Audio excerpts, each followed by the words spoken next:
Então tá, pessoal, boa tarde, né?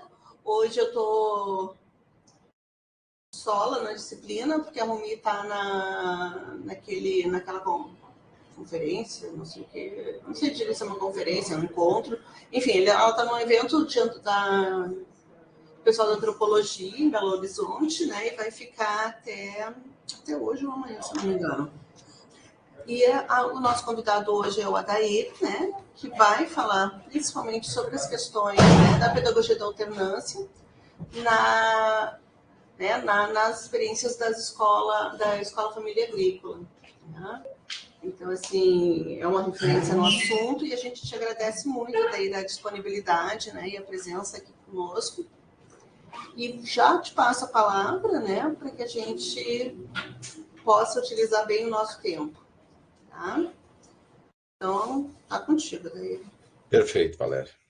Então, eu que agradeço o convite, né? A professora Rumi, que me chegou. Já tive o prazer de estar sentado nessa sala.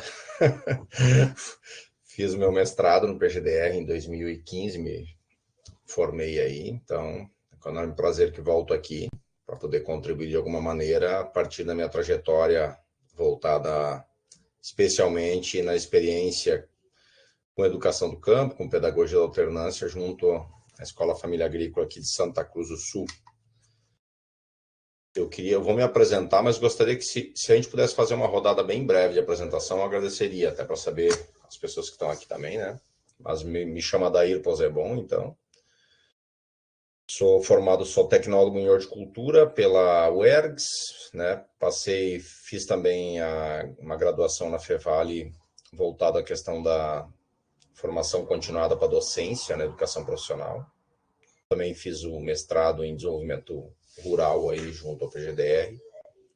E estou há 15 anos desenvolvendo a formação junto à Escola Família Agrícola de Santa Cruz do Sul, onde atualmente eu estou como coordenador institucional e também secretário executivo da AGEFA, que é a Associação Mantenedora da Escola Família Agrícola de Santa Cruz do Sul e que representa as demais escolas aqui no estado do Rio Grande do Sul, dessa rede das EFAs pelo Brasil. Então, brevemente seria a minha apresentação. Eu gostaria que cada um, de repente, pudesse se apresentar minimamente, que daí a gente fica melhor até para a gente poder conversar e saber de onde vem cada um e cada uma. Perfeito. Então, vamos por ordem, primeiro aqui no MConf, o Genilson. Boa tarde, sou o Genilson, sou aqui do Pará, uma cidade chamada Jacundá, pouco menos de 40 mil habitantes. A minha formação é em licenciatura em Educação do Campo, com habilitação em Ciências Humanas e Sociais. Fiz o mestrado em Agriculturas Amazônicas, aqui na UFPA. E aí estou no PGDR nessa luta árdua, né, que é encarar essa missão tão, tão delicada, né, que é o doutorado. Eu diria que eu estou, né, no doutorado dos meus sonhos. Enquanto não passasse, era o que eu queria, né, desde o mestrado já tinha isso em mente, pela dinâmica, pela organização do programa e também por ter essa possibilidade, né, de estar aprendendo, né, e compartilhando algumas experiências. Então, bem brevemente, é isso. E aqui eu trabalho no Departamento de Educação do Campo, responsável, né, pela parte administrativa e pedagógica das 12 escolas que estão situadas, né, no território rural do município de Jacundá. É isso. Obrigada, Genilson. Natália? Nada.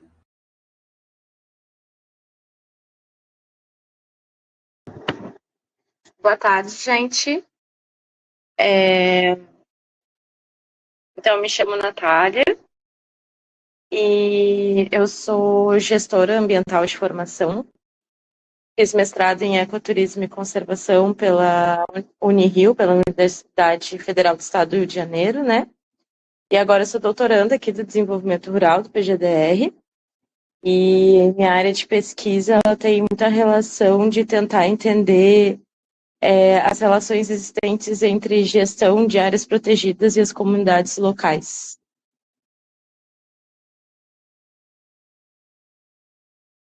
Obrigada, Natália. Patrícia? Boa tarde, estão me ouvindo? Então, meu nome é Patrícia, eu sou de Bom Retiro do Sul, né, da região vizinha da tua, né, de Vale do Taquari. Eu estou fazendo mestrado tardiamente, me formei em 99 em Pelotas, sou formada em Educação Física, né, e o meu interesse pela área da educação do campo, assim, começou quando começou a vir as questões dos itinerários formativos, né, eu estava numa escola de ensino médio, e nas regiões onde eu moro, assim, só tem uma escola de ensino médio, ali todos os alunos estudam, né? Então eu pensava que a gente ia poder escolher os itinerários, eu estava pensando nos itinerários do campo, assim, né? Que pudesse dar conta desses alunos oriundos da zona rural. Fiz, inclusive, aquele curso dos militantes, que foi feito da EDOC, né? E foi, acho que eu conheci tu e a Cristina, enfim, né? Virtualmente, mas conhecia, teoricamente, vocês, né? E dali, das minhas investigações dali, das minhas mobilizações, eu fui convidada, então, em 2022, para ser diretora de uma escola do campo aqui em Bom Retiro. E aí eu entrei, logo em seguida eu entrei para o mestrado, assim, então eu estou aprendendo, desaprendendo, reaprendendo, então muitas coisas, tanto que eu entrei para estudar educação física nas escolas do campo e hoje eu estou estudando a gestão da escola do campo, né? Então, assim, deu uma guinada, assim. Mas é isso. Valeu. Obrigada, Patrícia. Aí, começa aqui.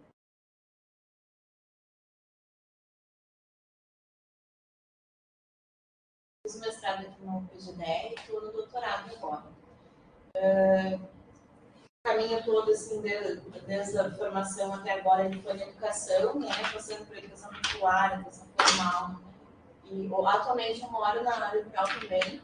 E a gente desenvolve alguns trabalhos, assim, tem uma escola bem próxima, onde a gente realiza os trabalhos, mas bem distante de uma escola do campo, né? Um outro sistema, assim, bem complicado. E minha ideia de pesquisa é trabalhar com a agricultura sintrópica e os espaços de educação, fazer essa relação. E moro, né, no Novo Hamburgo, divisa com Taquara, no rural, interior de Setúbal. Você pode só repetir o nome, que eu acabei não pegando o nome. Janine. Janine, tá, obrigado.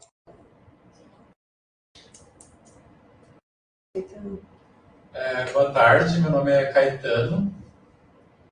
Eu sou formado em gestão ambiental.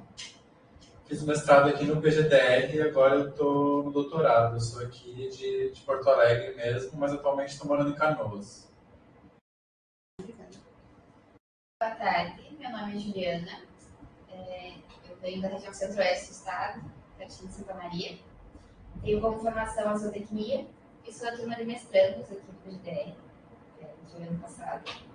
E a minha área de pesquisa é trabalhar dentro dessa minha área da zootecnia, que é com produtores da pecuária familiar, produtores de ovinos, na região onde eu nasci, né? Então, retornar para a minha região e entrevistar as motivações deles serem esses produtores. Que região? Júlio de Castilhos, pertinho de Santa Maria. Centro-oeste. Renan? Bom, não sei se consegue ver, tudo bem, professor? Meu nome é Renan, eu sou aluno do PGDR, sou administrador e sociólogo de formação. E meu mestrado eu fiz no PGDR sobre escolas do campo. Então, a minha banca foi a Valéria. Tive o prazer de ter a banca com a Valéria. E hoje eu estou migrando, né, minha área de pesquisa para a área, enfim, dos impactos ambientais, os últimos impactos ambientais que a gente teve aí com as enchentes. Então, ainda não defini bem o meu projeto, né, estou revisitando esse movimento, né, que a gente faz de construção de um novo projeto. E, enfim, sou interessado na área de educação do campo. Obrigada, Renan. Sou de Porto Alegre. Então, eu sou a Valéria, eu sou professora da Faculdade de Educação, sou professora né, das licenciaturas e da licenciatura em Educação do Campo, trabalho na área de políticas, e eu estou aqui no PGDR fazendo pós-doc. Faço pós-doc junto com a Rumi, é um pós-doc que pelo jeito vai ser perene, né? Já faz 3 anos que eu estou com um projeto, desenvolvendo um projeto de pós-doc. A minha formação é que eu fiz letras aqui na universidade, fiz um mestrado em análise do discurso, né, escola francesa, também dentro da letras. Depois fui para Brasília, e lá eu fiz um mestrado em desenvolvimento sustentável, né, focando em gestão e educação ambiental, e o doutorado na educação, em educação do campo e ecologia humana. Né? E, enfim, algumas especializações, mas eu trabalho basicamente com povos e comunidades tradicionais, né, fazendo a interlocução entre a cultura e a educação, e trabalhando, né, com educação do campo e educação quilombola, assim, nos últimos 4 anos, mais educação quilombola do que educação do campo. Né? Então, basicamente, é isso. Eu acho que todos já se apresentaram, né? Então, para você ter uma visão da turma, a gente é um grupo bem heterogêneo, né? Viemos de vários lugares e estamos aqui juntos, né? Também com interesses, às vezes, bem diferentes, né? Assim, as suas pesquisas, enfim, né? Mas é legal, assim, que a gente encontra, né? Dentro dessa disciplina, alguns pontos em comum.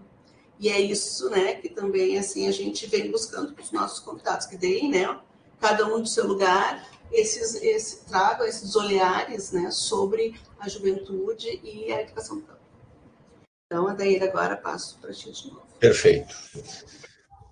Assim, eu vou, claro, na minha apresentação, se ater um pouco mais à experiência, né, da pedagogia da alternância das escolas famílias agrícolas, que é um pouco que eu trabalho, mas também falando um pouco do contexto da educação do campo, das escolas do campo, em especial também, e o contexto que a gente vive. Eu coloquei também das políticas públicas, que eu acho que tem pontos importantes da gente retomar, mas assim, fique bem à vontade para me interromper a qualquer momento.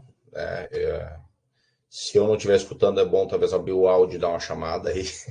Muitas vezes o cara coloca a apresentação e não consegue enxergar. Mas enfim, eu venho, acho que dessa vertente do campo também, né? Venho do meio rural, venho de um trabalho com juventude, especialmente do campo da agricultura familiar. E nesse tempo é importante que se diga isso, né? Que se pontue essa diferença, né? Que se existe. Porque no discurso geral, eu acho que para vocês isso não tem que se adentrar muito nesse ponto, né? Mas muito se fala em agronegócio, agrotech, agropop, parece que tudo é agronegócio. Então, inclusive, a gente recebeu visitas de governadores progressistas aqui na nossa região, chamando de agronegocinho, agricultura familiar. Então, agricultura familiar é agricultura familiar. Agricultura familiar camponesa, agricultura familiar camponesa. Então, a gente tem que ter clareza desses pontos, né? Então, o público que a gente trabalha aqui é agricultura familiar camponesa, né? Esse é o ponto, é o que coloca e é o que faz com que a região do Vale do Rio Pardo, onde estou falando, é uma região que pulsa ainda, quanto vida, né? Quanto comunidade, quanto cultura camponesa. Isso é um ponto bem importante, assim, de eu destacar para vocês, porque esse contexto que a gente tem inserido, ele determina um pouco também o processo educativo, né? Então, quando a gente fala em educação contextualizada, ou trabalhar os princípios de Paulo Freire, é isso, né? É dialogar com essa realidade, com esse território que está colocado aqui. Então, isso é uma coisa que a gente tem que seguidamente referendar, eu diria para vocês. Porque a gente ainda faz uma crítica ao agronegócio e tem agricultor familiar que fica chateado, porque acho que está falando mal dele, né? Ou jovens agricultores, né? Então, a gente pontua isso de forma muito clara, assim, é importante ter essa distinção, assim. Existe o agronegócio, inclusive agora foi lançado o plano safra, né? Existe o plano safra do agronegócio e o plano safra da agricultura familiar. Então, a gente tem que se posicionar, né, nesse ponto importante. E, assim, as escolas famílias agrícolas, como escolas do campo, elas trabalham com o público da agricultura familiar camponesa, no Brasil, né? Isso é um ponto bem importante. Então, existem, talvez, experiências com pedagogia da alternância, que trabalham com agronegócio. Não conheço. Pode ser que exista, né? Mas eu não conheço. E esse é um ponto bem importante, porque, assim, são as comunidades, né, rurais, comunidades do campo, onde a agricultura familiar camponesa é presente, que tem sofrido ao longo das décadas, né, o esvaziamento, o êxodo, sem políticas de desenvolvimento robusta. É isso que a gente percebe, né? E quando a gente fala em educação, a situação fica mais crítica, eu diria assim, né? Por quê? Porque a gente vê que a educação não chega às comunidades camponesas, né? Então, eu estava pegando um dado, revisitando um dado, né? Você sabe o total de escolas do estado que são geridas pelo governo do estado do Rio Grande do Sul? Segundo o último censo, beira 8.000 escolas. De 2022, 2023 ainda eu não tenho dado, mas de 2022 eram 8.083 escolas da rede estadual. Aí eu pergunto para vocês, quantas escolas desse montante estão de ensino médio, eu coloco assim, ensino médio, lembrando juventude, né? Nós estamos falando com jovens, então ensino médio. Nós temos no meio rural, no nosso estado do Rio Grande do Sul. A gente chega ao número de 74 escolas, tá? Isso corresponde a 0,9%. Então, isso é o que cabe em educação de ensino médio para a população do campo. Pensando naquele contexto, que eu não vou me ater a esses conceitos, mas eu acho que vocês têm um conhecimento sobre educação do campo, educação no campo, né?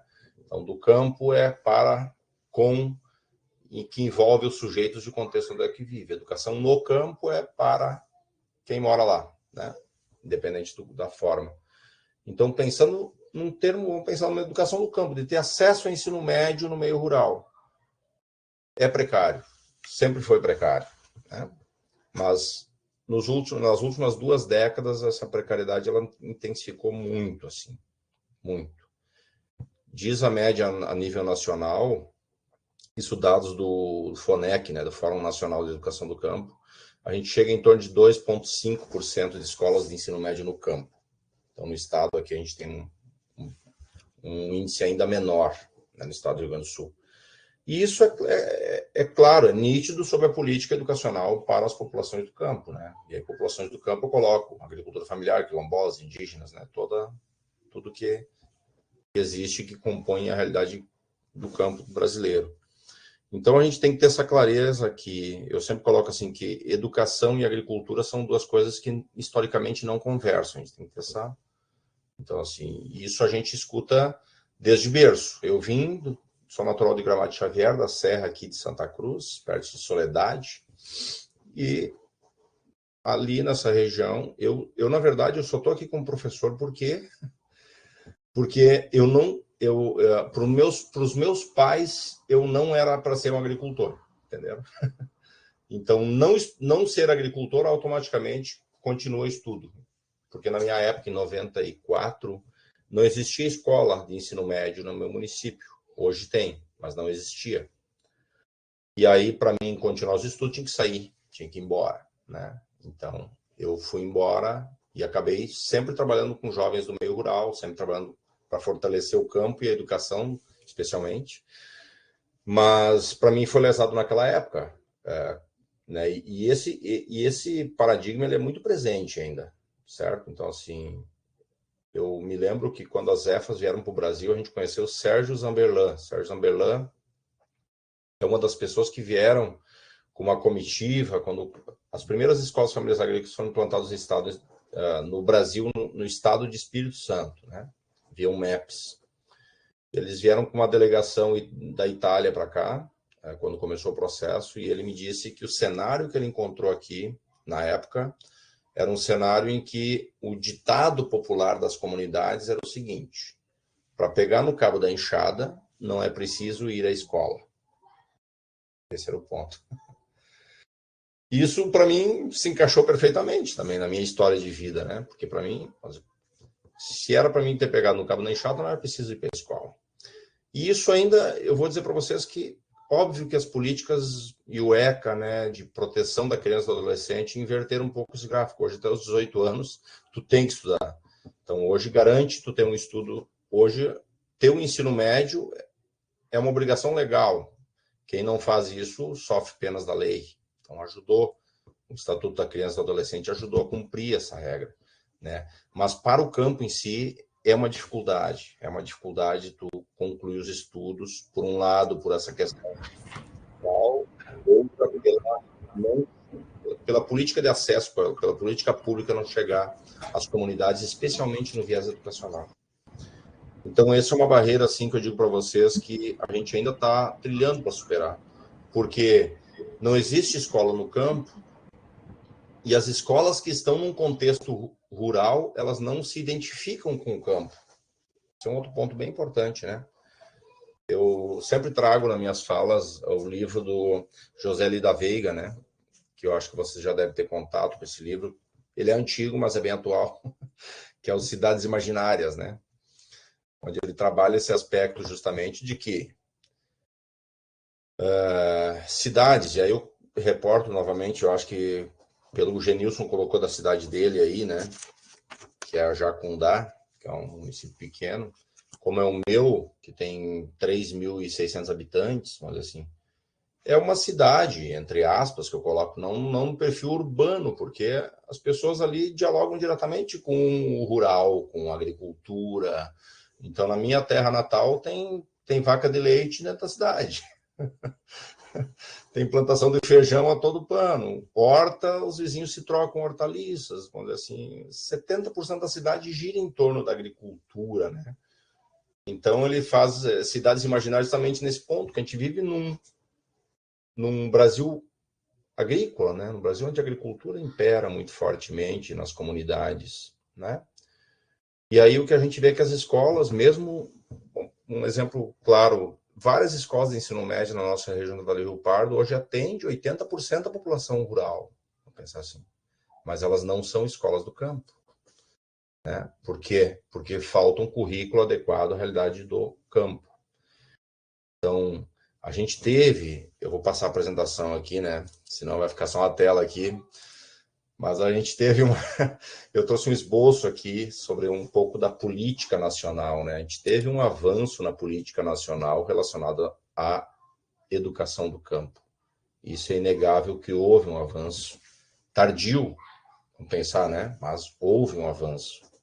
Para vocês terem uma ideia, na política nacional, a pedagogia da alternância, ela só foi reconhecida no Brasil em 2006, que é o parecer que está aqui nessa apresentação. Esse parecer aqui, ó, 1 de 2006, é o primeiro parecer que dialoga com, vamos dizer, que regulamenta, de certa forma, a pedagogia da alternância no Brasil. E desde quando existe escola família agrícola no Brasil? Desde 1969. Entendem? Quanto tempo a lei demorou para tratar do contexto da realidade, né? De se adequar à realidade. 2006. A partir de 2006, somente a partir de 2006, uma coisa que a EFA trabalha muito, que é o contexto trabalho e educação, eles andam muito imbricados, né, na pedagogia da alternância, ele só foi validado, vamos pensar assim, pelo Conselho Nacional da Educação em 2006. A partir de 2006, o conhecimento produzido junto à realidade camponesa, vamos dizer, o saber popular que a gente tanto fala, ele não era reconhecido como saber válido. Tá?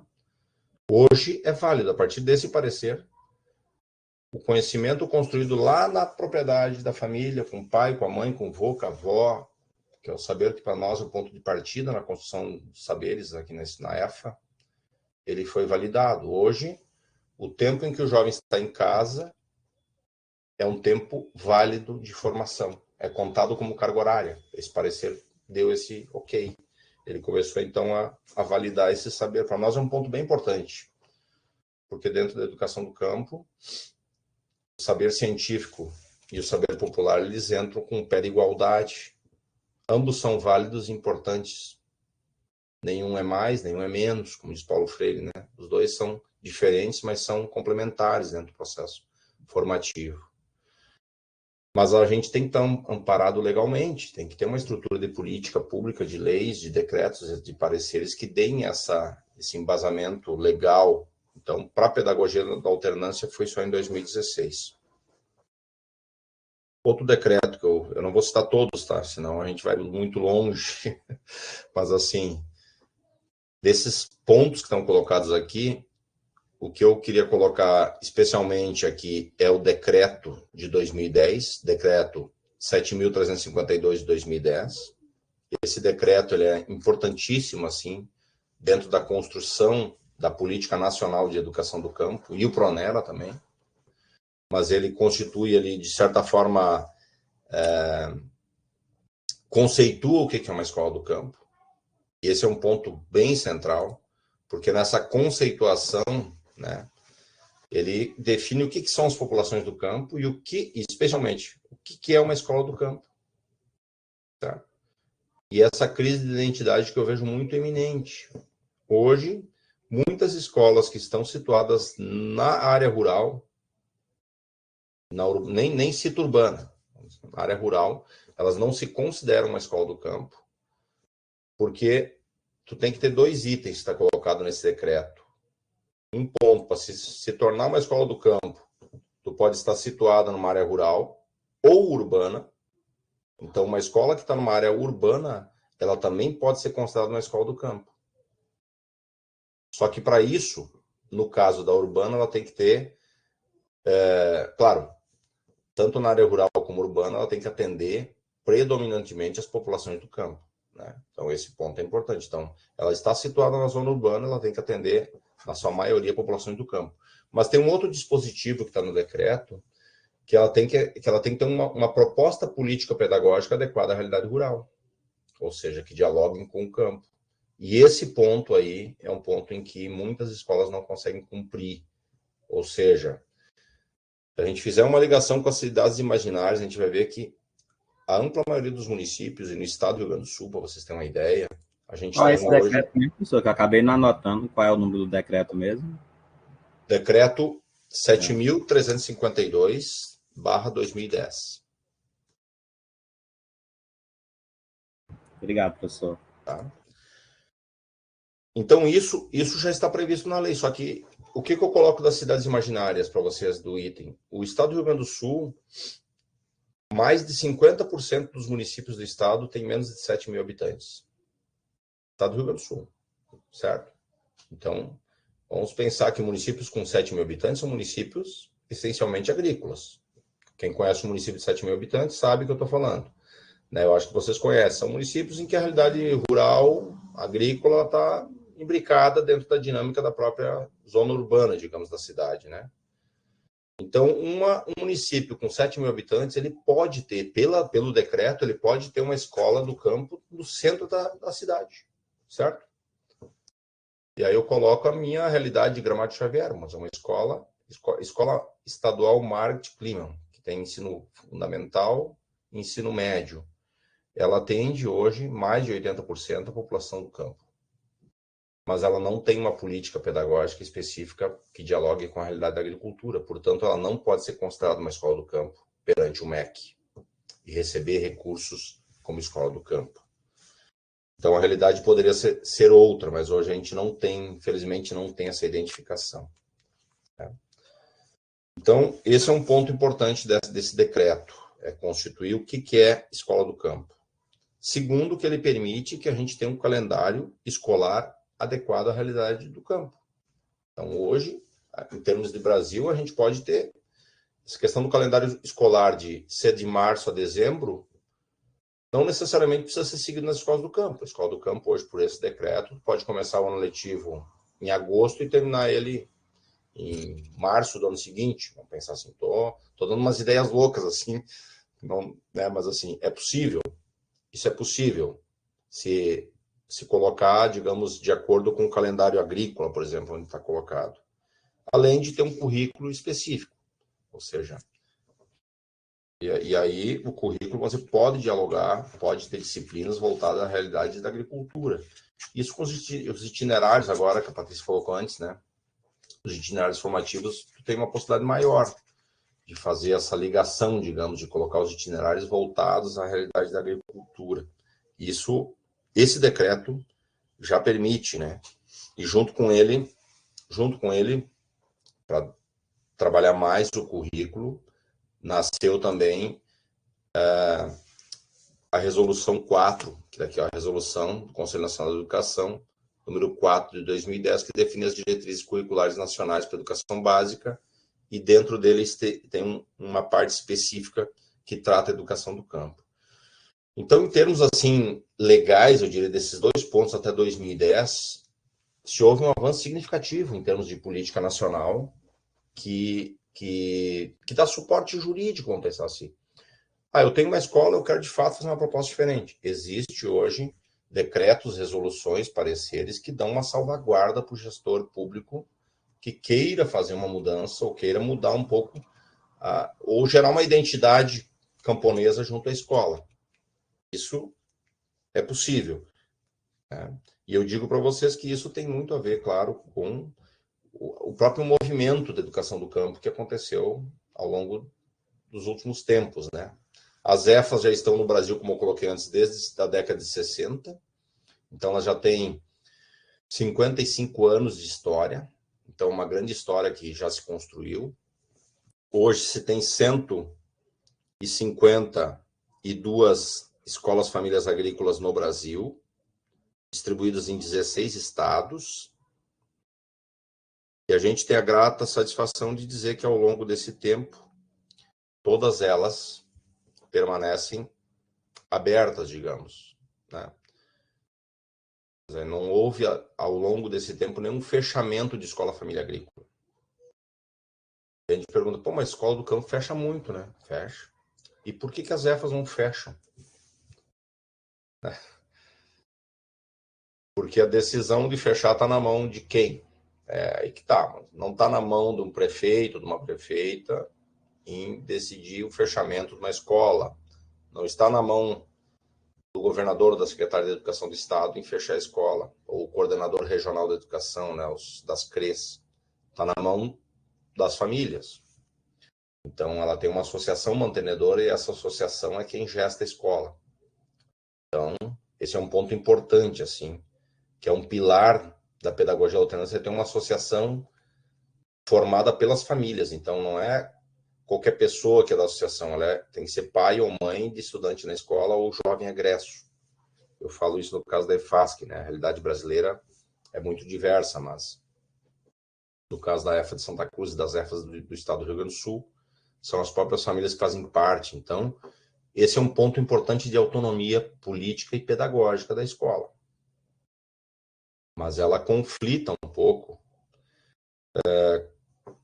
até com a própria visão de escola pública, certo?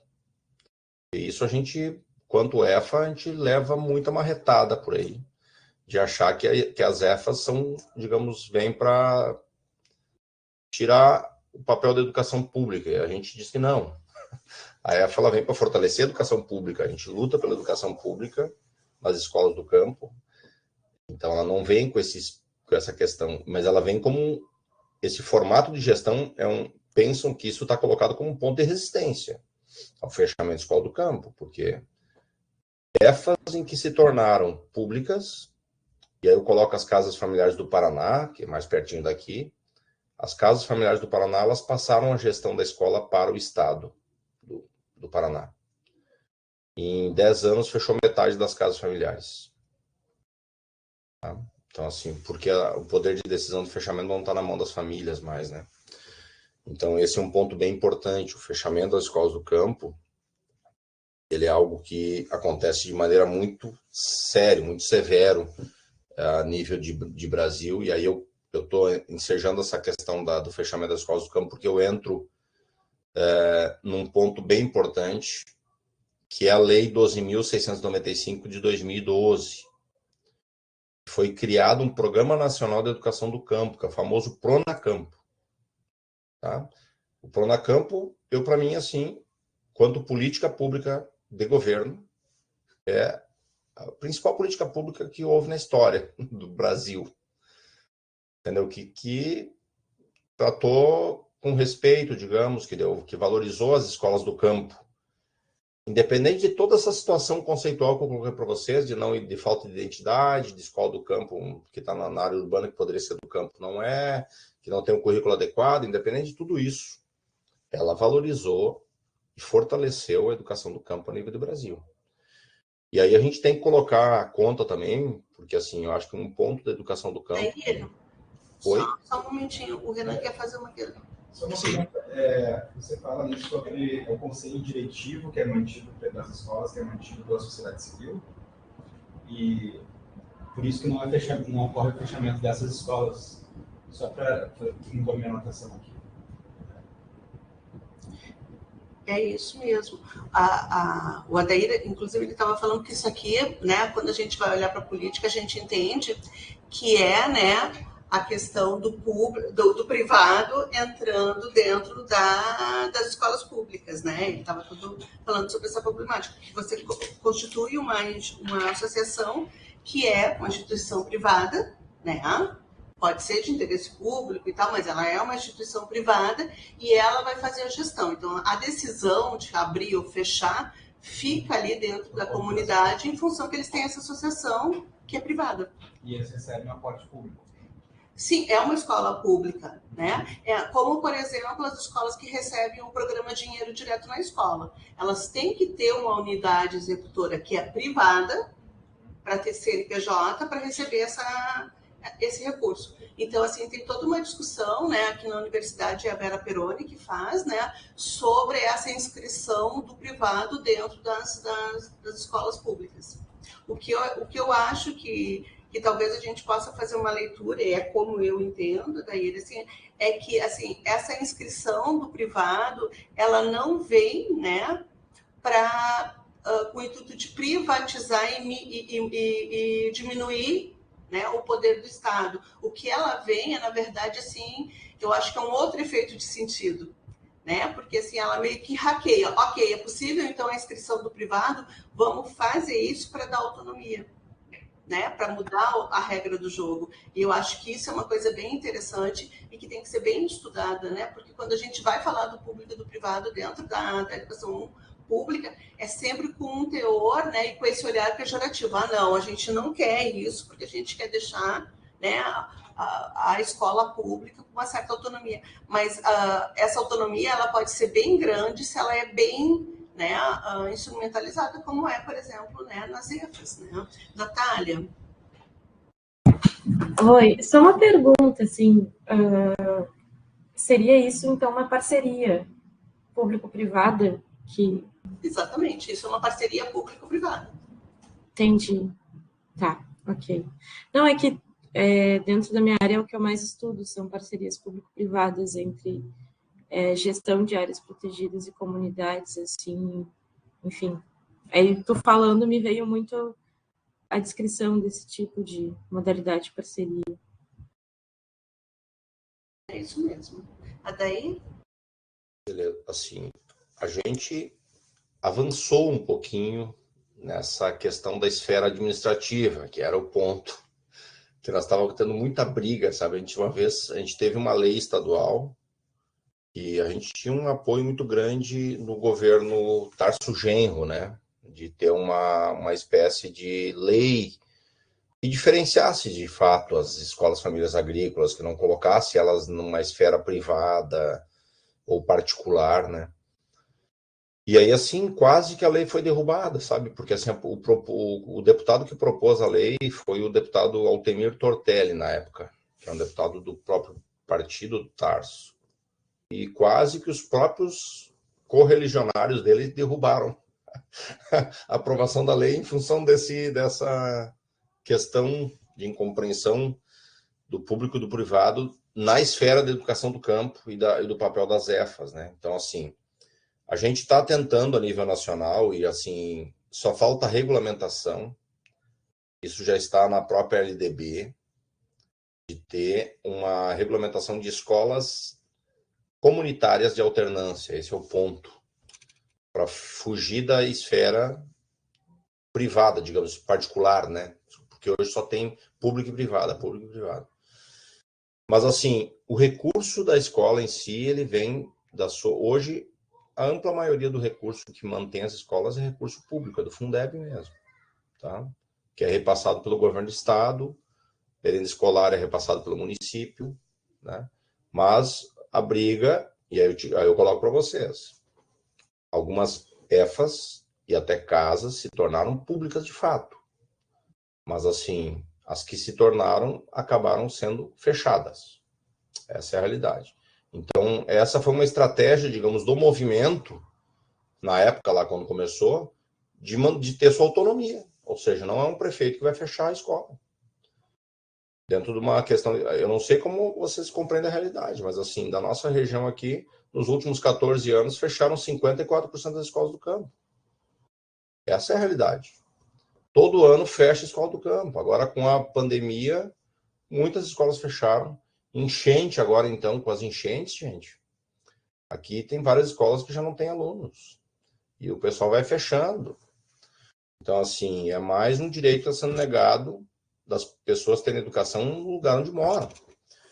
E a gente participa da Articulação Estadual da Educação do Campo, aqui, a EDOC, e a nossa luta é o seguinte: escola é vida na comunidade. Então, ter uma escola na comunidade é manter uma comunidade viva. Então, assim, tirou a escola, tu mata a comunidade. E aí, tu mata a comunidade, tu mata a agricultura familiar camponesa em consequência, porque vai esvaziar.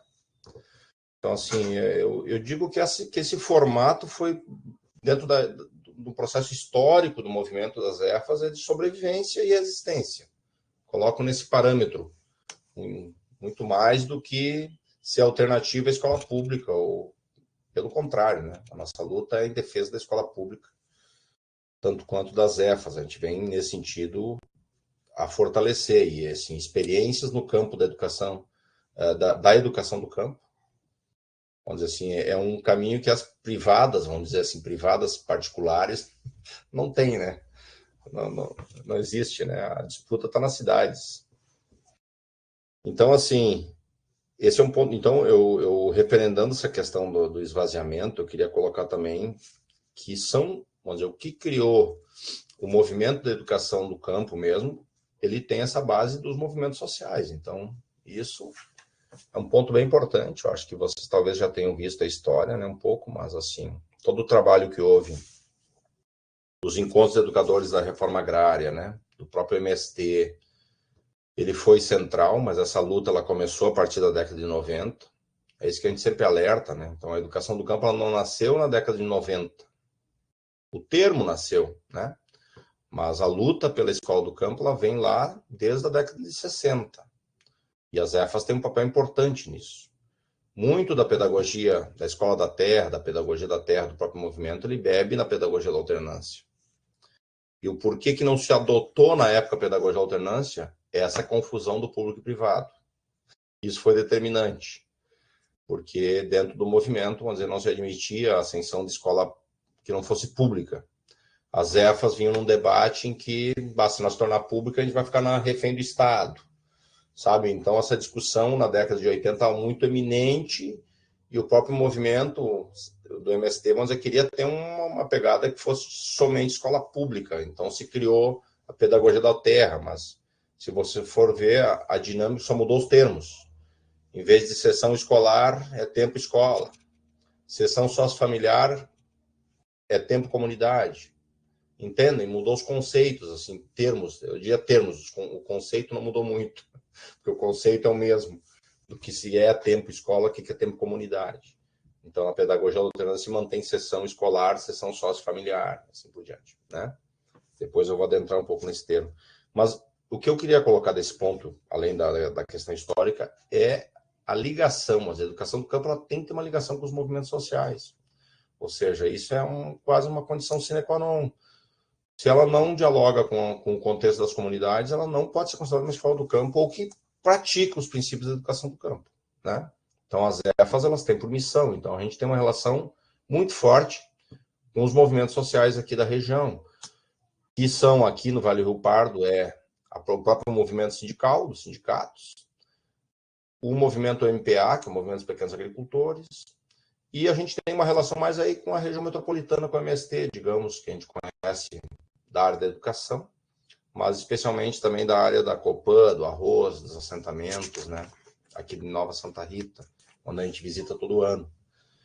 Então, essa ligação com os movimentos sociais, ela é determinante, assim, eu acho que é importante para trazer esse contexto, um contexto de luta, né? Porque ter escola do campo e a educação do campo, ela está dentro do contexto de luta, de mantença, de resistência das escolas existirem.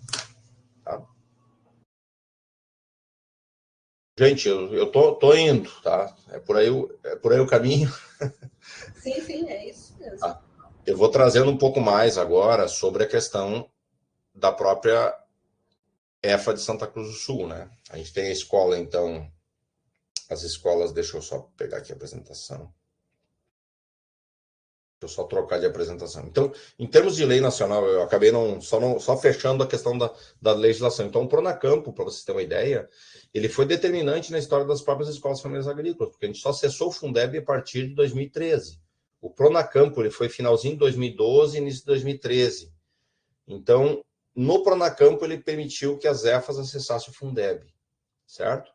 Então, esse é um ponto importante que eu quero colocar para vocês, além de ter toda uma regulamentação específica, trabalhar a formação de professores.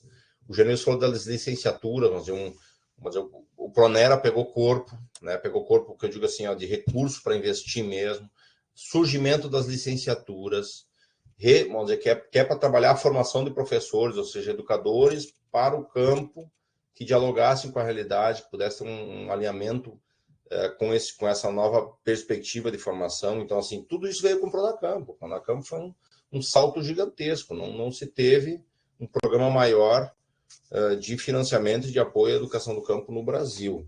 Tá? Então, eu coloquei isso justamente para trazer esses pontos, assim, ó.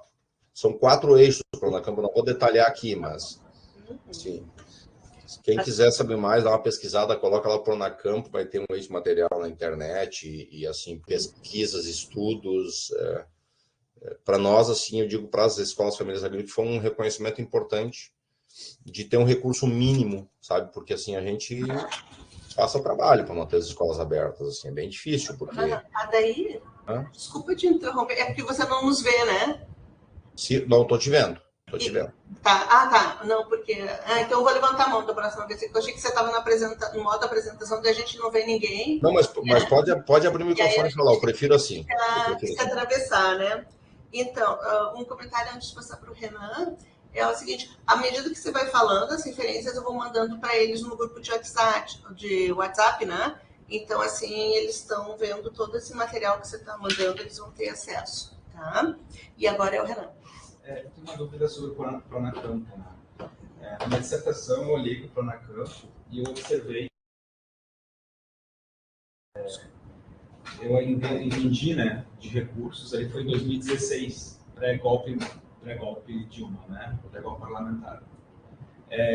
Esse recurso, ele parou de ser direcionado, assim, nos governos mais nebulosos, digamos assim.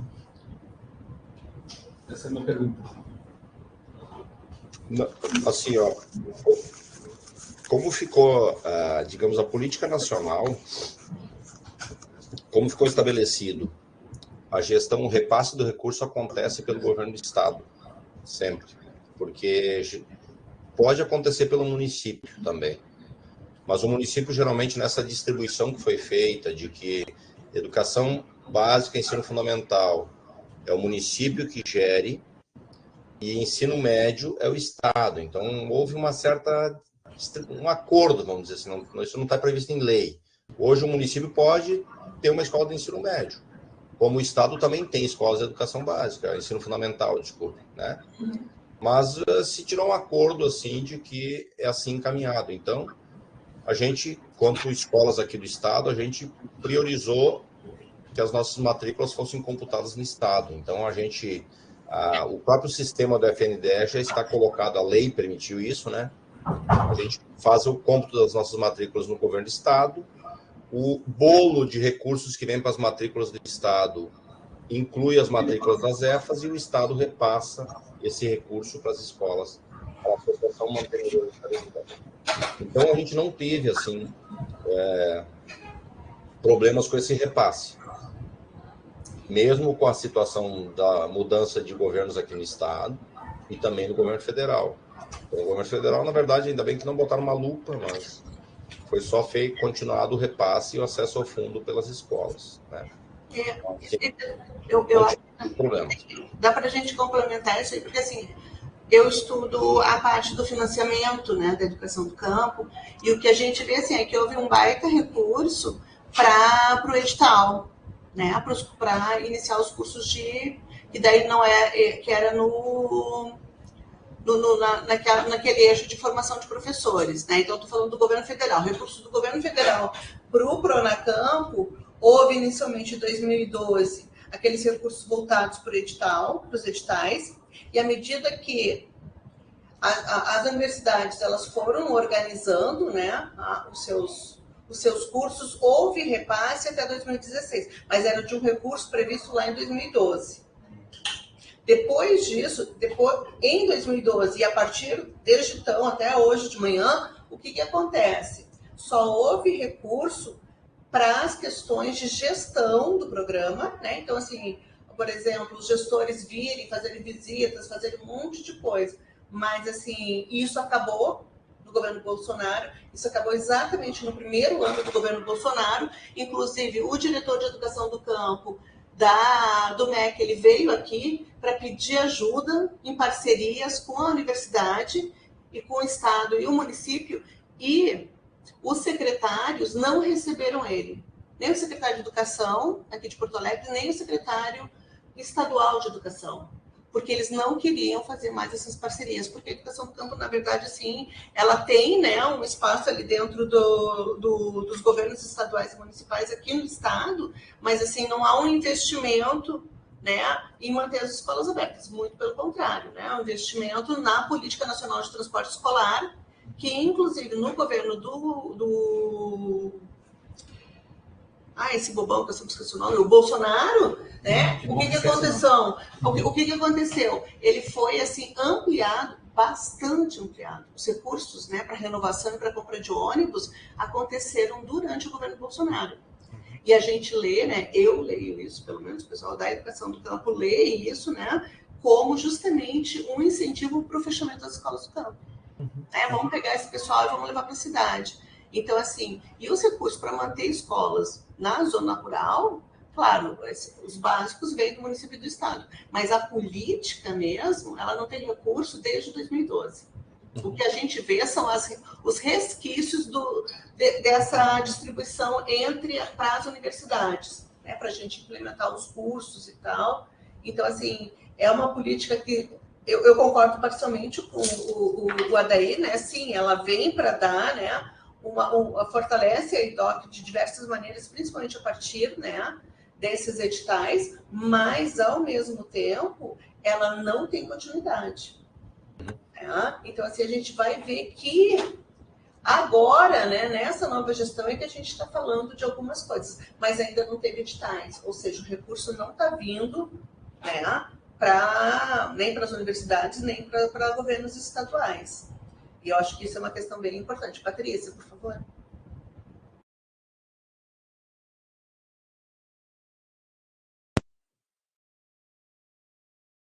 Isso, né? Assim, eu acho que essas políticas todas, assim, que, né, elas acabaram dando um pouco de autonomia para a prática pedagógica das escolas, entende? O que não está garantindo, né, no caso da educação do campo, onde eu estou inserida ali, que a professora Valéria falou, né, as verbas que dão acesso à escola, a manutenção da escola, a formação dos professores que estão na escola, né, das professoras, dos educadores que estão ali, para isso nos falta, entende? Aí, às vezes, até parece o seguinte, que nos empurraram, né, as legislações que cobram as nossas obrigações, elas estão ok. Nós estamos, né, temos a obrigação, né, temos essa liberdade, que é uma necessidade de organizar esse currículo diferenciado, essas políticas, mas as coisas que garantem os direitos da escola, dos alunos, dos professores, não tem. Né? Então, assim, até pouco tempo eu não tinha nem orientadora nem supervisora para dar conta desse currículo diferenciado, entende? Não tenho verba para dar conta do meu hectare, entende? Então, assim, né, não tenho verba para os alunos que moram um pouco mais longe chegarem na escola, porque, então, para a economia de transporte se faz um roteiro muito simples, né, e acaba que... Então, acho que sim, o transporte é uma política que tem que ser muito bem revista, porque cada localidade... Então, assim, o transporte hoje, às vezes, parece que mais tira do que traz aluno, né? Porque, ainda mais no caso da minha, que é uma escola estadual, né? Então... Sim. Eu, assim, a professora Valéria, eu acho que saiu, né? Mas, assim, Renan, eu acabei pegando só a parte da tua pergunta. Eu vinculei ao acesso de recursos do Fundeb às escolas. Isso se manteve. Mas, assim, concordo plenamente com tudo que a professora Valéria colocou, a Patrícia também. Política de educação do campo foi aniquilada. Isso, aniquilado, mas assim, não se teve recursos disponíveis. Professora Valéria, eu estava falando aqui eu me ative um pouco a questão do financiamento do repasse do Fundeb às EFAs na minha fala. Isso continuou. Mas, assim, quanto política ou programas de educação do campo foram paralisados no governo Bolsonaro. Isso, sem sombra de dúvida, Pronera, um orçamento que era de mais de, eu acho que de 170 milhões, foi para 15 milhões ao ano, para ter uma ideia da redução. Então, houve corte. Eu visitei o MEC no governo Bolsonaro. Cada departamento era um militar que estava presente. Então, assim, o MEC era só militares. E as escolas cívico-militares era o que se falava. Escola do campo é ônibus, que na verdade é uma demanda dos prefeitos e prefeitas. Cara, prefeitura só quer saber transporte. Campo é transporte. É só isso que se discute. Né? E assim, eu falo que as escolas, elas não... O termo deveria ser revisto de fechamento. Não é fechamento. Eu chamo até assim um termo mais agressivo que eu uso, mas é uma sangria, entendeu? Elas são é feito cortes ali, vão sangrando, né? Então não morre ano que vem, morre daqui 5 anos. Mas daí vai reduzindo estudante. Tem uma grande máfia de transporte escolar, que os caras... eu pego o aluno aqui, largo lá, diminui, porque eu vou levar 15 quilômetros, levo na outra região. Então, assim, as escolas elas são fechadas com o tempo, né? Assim, então, quando se chega num movimento nosso, uma articulação da educação do campo, quando chega no Conselho Estadual de Educação, Conselho Estadual de Educação, que agora, mas com o Pronacampo também obrigou a passar no Conselho, a escola já fechou, gente, né? Essa é a situação. A gente fica... Então, assim, a gente até propôs para o governo do estado, quando se teve o comitê estadual ativo, que tivesse um monitoramento. Percebeu 2 anos que a escola está diminuindo o seu número de ingresso, acende uma luz de alerta, diz, cuidado. E aí os movimentos vão atuar para tentar dar uma levantada naquela situação da escola. Porque o que tem hoje é isso. Professor Adair, e até também serve a professora Valéria, que é pesquisadora na área da educação do campo. Geralmente, quando se trata de fechamento de escola, o que o poder público alega é o quantitativo de alunos. E até hoje, né, eu fiz graduação, me especializei também em educação do campo. Eu não consegui ver nada especificamente que trata que uma escola situada no campo ela tem que ter um número X de alunos. Por exemplo, né, no ano passado nós tínhamos uma escola com 5 alunos funcionando, que a escola é como você coloca, como você narra. É a vida de uma comunidade. É na escola onde funcionam as reuniões da cooperativa, da associação, muitas vezes o culto, a missa. É na escola do campo. E aí, quando a escola do campo, ela, de certa forma, ela deixa de existir, enfraquece a comunidade. E você traz isso de forma bem clara. É um projeto intencional fechar as escolas do campo, mesmo que não seja neste ano, por exemplo, não fechou este ano essa escola com 5 alunos, porque teve interferência política, que também acaba, em alguns momentos, ajudando, mas a intenção, em algum momento, vai ser essa escola fechar. Então, assim, até agora, até o momento, igual a professora falou, até agora pela manhã, eu não tinha conhecimento em relação de que uma escola do campo ela tem que ter um número X de alunos para funcionar. E é preocupante isso. Quando eu comecei na educação, em 2008, aqui, nós tínhamos mais de 30 escolas. Hoje nós temos 12 escolas, né, nesse projeto perverso mesmo, que é a nível de país. Só para complementar, assim, quando vem o Pronacampo, também vem a legislação, né, que ampara, né, ou deveria amparar e regular o fechamento das escolas do campo. Eu acho que até tu cita aqui a lei, né, e aqui essa lei, ela só foi regulada, né, pelo Conselho Estadual de Educação em 2018. Né? Então, vejam, e aí a gente vem mais, né, uma vez com essa questão da parceria público-privada, porque, vejam, a gente tem uma legislação que diz que a comunidade, né, tem que ser consultada e a partir, né, das demandas da comunidade é que se iria, né, decidir se fecha ou não fecha. Mas essa lei, ela é simplesmente ignorada na maior parte das vezes, né? E aí, então, a importância da associação para puxar, né, essa escola para continuar aberta e tal. Então, assim, eu acho que esse para mim é um ponto bem importante, né, porque assim, a gente tem estou inserida dentro de uma discussão entre essas questões pública e privada, mas assim, vejam, quando você tem uma associação que tem uma participação a vero, né, de verdade da comunidade, você consegue sustentar nessa escola, né. Outra coisa que eu ia comentar, que agora eu já me perdi, mas que tinha a ver com agora já me esqueci.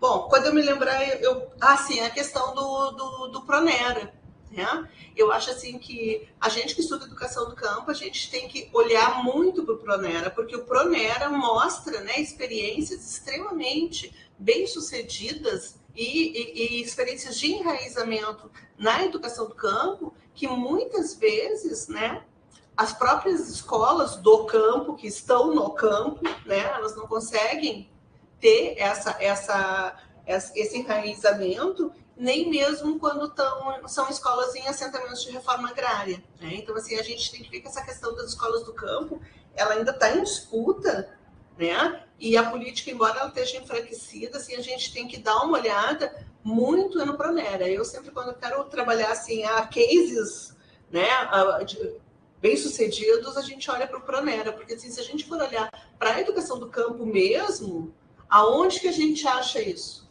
Né? Em quais são os territórios em que a gente pode olhar assim, não, essa aqui é uma educação, né? Essa aqui é uma escola do campo que trabalha na perspectiva.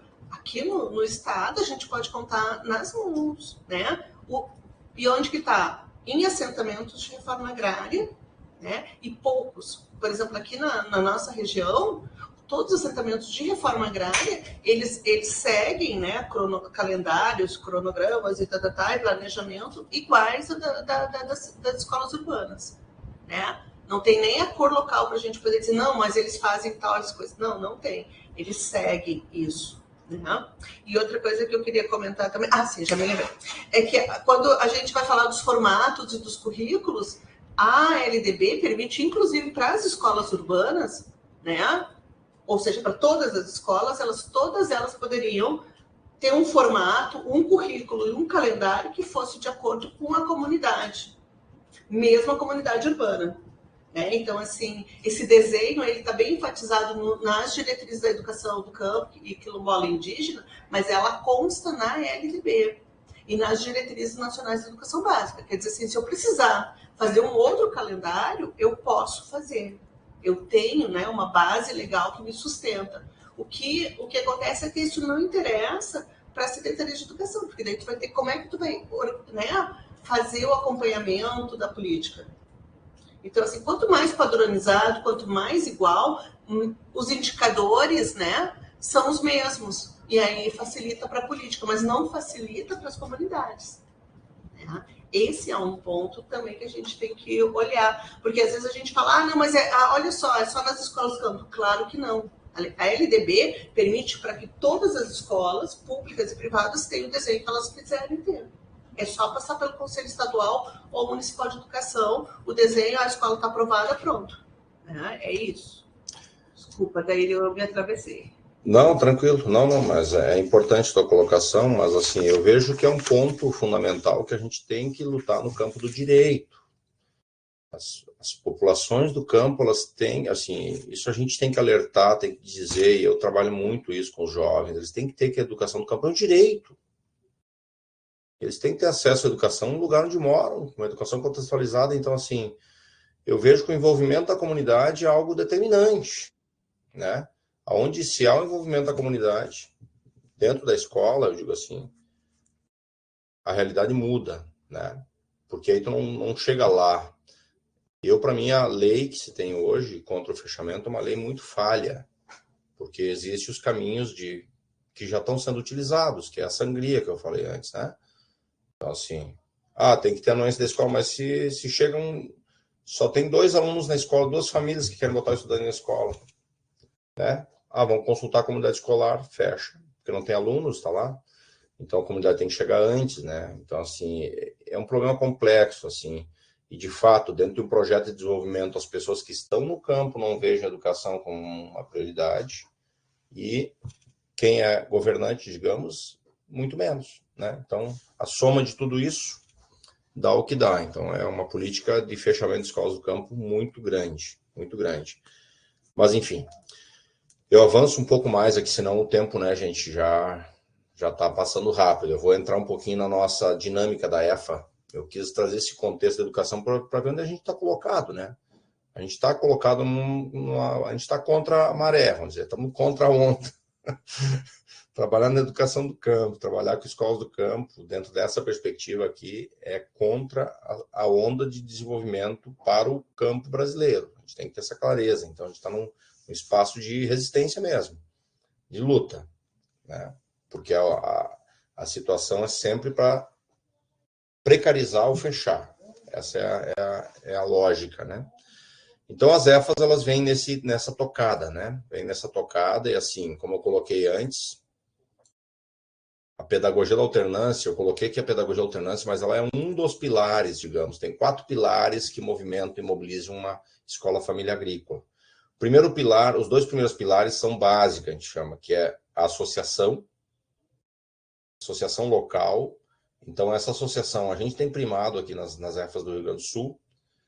Quem compõe a associação? Pai e mãe que tem o filho matriculado na escola, ou responsável, ou quem é envolvido, quem é o responsável pedagógico para aquele sujeito que está na EFA, né? Pode ser o pai e a mãe, pode ser o avô em muitos casos, pode ser um parente, mas é a pessoa que está envolvida, imbricada no processo pedagógico.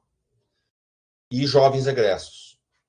Então, na associação não tem ninguém, nenhum político, digamos, não tem nenhuma empresa, associação, cooperativa, qualquer parceiro da escola que exista não está dentro da associação. Então, para justamente ter essa autonomia, a gente sempre diz assim, que os primeiros interessados em ter essa escola aberta são quem? São os agricultores e agricultoras. Eles têm que ser os primeiros interessados. Isso é uma batalha difícil, gente. Mas a gente sempre, sabe, tem que bater nesse discurso. Então, isso a gente trabalha muito para ter uma associação forte, né? O segundo meio é a pedagogia da alternância, que é essa forma como é trabalhado. Eu coloquei aqui, isso aqui, claro, de maneira muito simples, né? Mas, assim, são os 3 momentos que tem para cada ciclo de sessão, que a gente chama assim, né? Então, ela começa sempre no espaço onde ele vive, na casa, comunidade. É lá que começa a sessão. Então, o ponto de partida não é a escola. O ponto de partida é a comunidade. E aí se tem temas geradores que, para cada semana, é um tema gerador, depois eu vou colocar. Então, o jovem acontece um envio, é debatido esse tema e levantado questões problematizadoras com a turma, eles vão para casa e, daquele sábado até o domingo seguinte, que é uma semana, eles ficam em casa, uma semana na escola. Então, a sessão começa na comunidade. Ele vai lá pesquisar e fazer um plano de estudo, que é um instrumento pedagógico. Então, ele traz esse instrumento pedagógico para a escola, tá? Então, ele vai na comunidade onde ele vive, faz uma pesquisa participativa sobre essa realidade, conforme o tema que foi determinado, volta para a escola na semana seguinte, partilha essa realidade. Então, um ponto vamos pensar aqui sobre a questão da histórico da comunidade. Então, ele vai pesquisar histórico, vai lá visitar as pessoas antigas da comunidade, vai na casa delas, se apresenta como estudante da escola, visita, conhece quem são essas pessoas, a idade delas, desde quando chegaram. Então, ela faz toda uma pesquisa, tem que registrar fotos, textos. Então, assim, toda semana, a gurizada tem texto para apresentar. E eles têm que, chegam na escola na segunda-feira, existe um outro instrumento pedagógico que é a colocação em comum. Então, a gente faz um círculo, como vocês estão aí, e cada jovem vai falar sobre a sua realidade. Como é a minha comunidade? Quando ela nasceu? Porque o nome dela é Dona Josefa. Por que a comunidade é Alto Boa Vista? Vai dizer, começando aí, né? Depois explicando quando foi colonizada, ou quando os primeiros moradores chegaram, qual é a principal atividade. Os jovens, eles chegam a fazer, eu digo assim, um censo agropecuário. Nossos jovens fazem um censo da sua comunidade. Eles têm assim, ó, no detalhe, a gente trabalha, aí vem o saber científico, né? Trabalhar o método, então, de pesquisa, de levantamento de dados, faixa etária, fazer esse método para que todo mundo tenha um padrão a ser perseguido de pesquisa. Mas eles sabem quantos moradores tem na comunidade, quantas casas, quantas famílias, quantas pessoas, né? Qual é a escolaridade de cada pessoa que está na comunidade. Esse levantamento, assim, eu digo, tem diagnóstico das comunidades, assim, que dá gosto de ler, sabe? São 100 páginas escritas no todo, né? No todo da pesquisa, que leva um ano. Assim, ó, um primor. O jovem, ele sabe tudo. E esse... Posso interromper um pouquinho, que tem uma pergunta aqui de um... Oi, gente. Tudo bem? Meu nome é Guilherme. Não sei se o pessoal chegou a se apresentar, acabei chegando um pouco de atraso. Eu sou natural de Sinimbu e eu tenho um amigão meu que se formou nessa escola, inclusive o Jardel Malais, não sei se ele ainda faz parte da associação. E eu acompanhei assim, durante a infância, enfim, a nossa infância toda, todas as propostas que ele aprendia na escola e replicava na propriedade, na família dele lá. E isso deu para perceber como eles conseguiam aprimorar todas as práticas, enfim, de cultivo que eles tinham na própria propriedade deles, assim, né? Então era uma troca muito bacana, assim. Aprendi bastante, inclusive, com ele também. O meu irmão mais velho também, ele chegou a estudar na Murilo Braga, que daí acho que não era ensino médio, né? Era só ensino fundamental, se não me engano. E aí acabou sendo sangriada, né? Enfim, não foi fechada, mas ela também proporcionou, pelo menos para o ensino fundamental, assim, para as crianças, vários conhecimentos para serem replicados também nas comunidades locais, né? Inclusive, o meu irmão também já tinha conseguido aproveitar isso também, até para fazer um intercâmbio rural depois na Europa, enfim, então isso foi...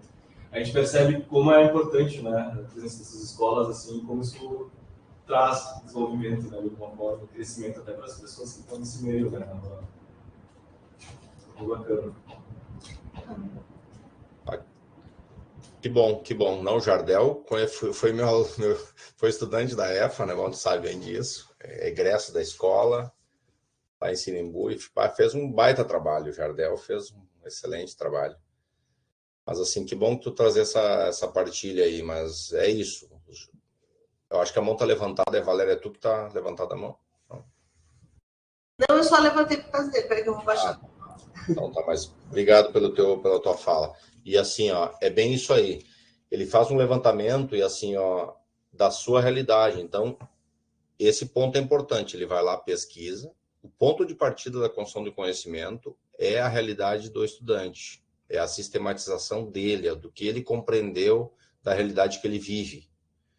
Aí depois, a segunda-feira é um momento de, eu diria assim, de valorizar o saber popular. A gente valoriza o saber popular. Então, o saber popular na segunda-feira está aqui, ó.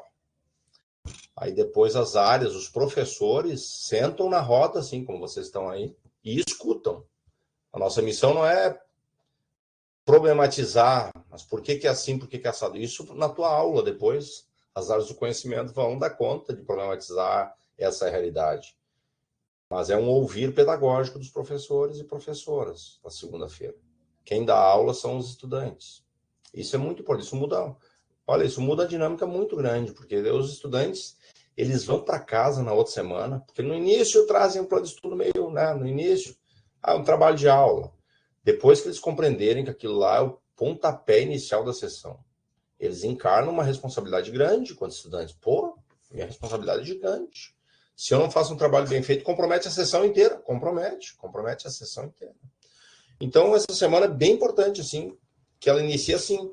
E aí, as diferentes áreas, cada área molha de uma forma. A gente, assim, o mergulho varia. Então, tem áreas do conhecimento que, em determinado tema, só molham o rosto. A gente brinca assim. Não tem muito que se aprofundar naquele tema, mas tem outras áreas que dão um mergulho profundo, quase ficar sem ar. Então, é assim, a dinâmica tem temas que vão envolver algumas áreas do conhecimento, outros temas, outras áreas, assim por diante. E aí, aquela própria área que mais envolve é quem encaminha o plano de estudo. Aí, depois de toda essa problematização, esse debate, essa síntese na sessão escolar, eles voltam para mais uma semana na comunidade. Então, o jovem não perde vínculo com a realidade, esse é um ponto bem importante, e, ao mesmo tempo, a gente consegue unificar trabalho e educação.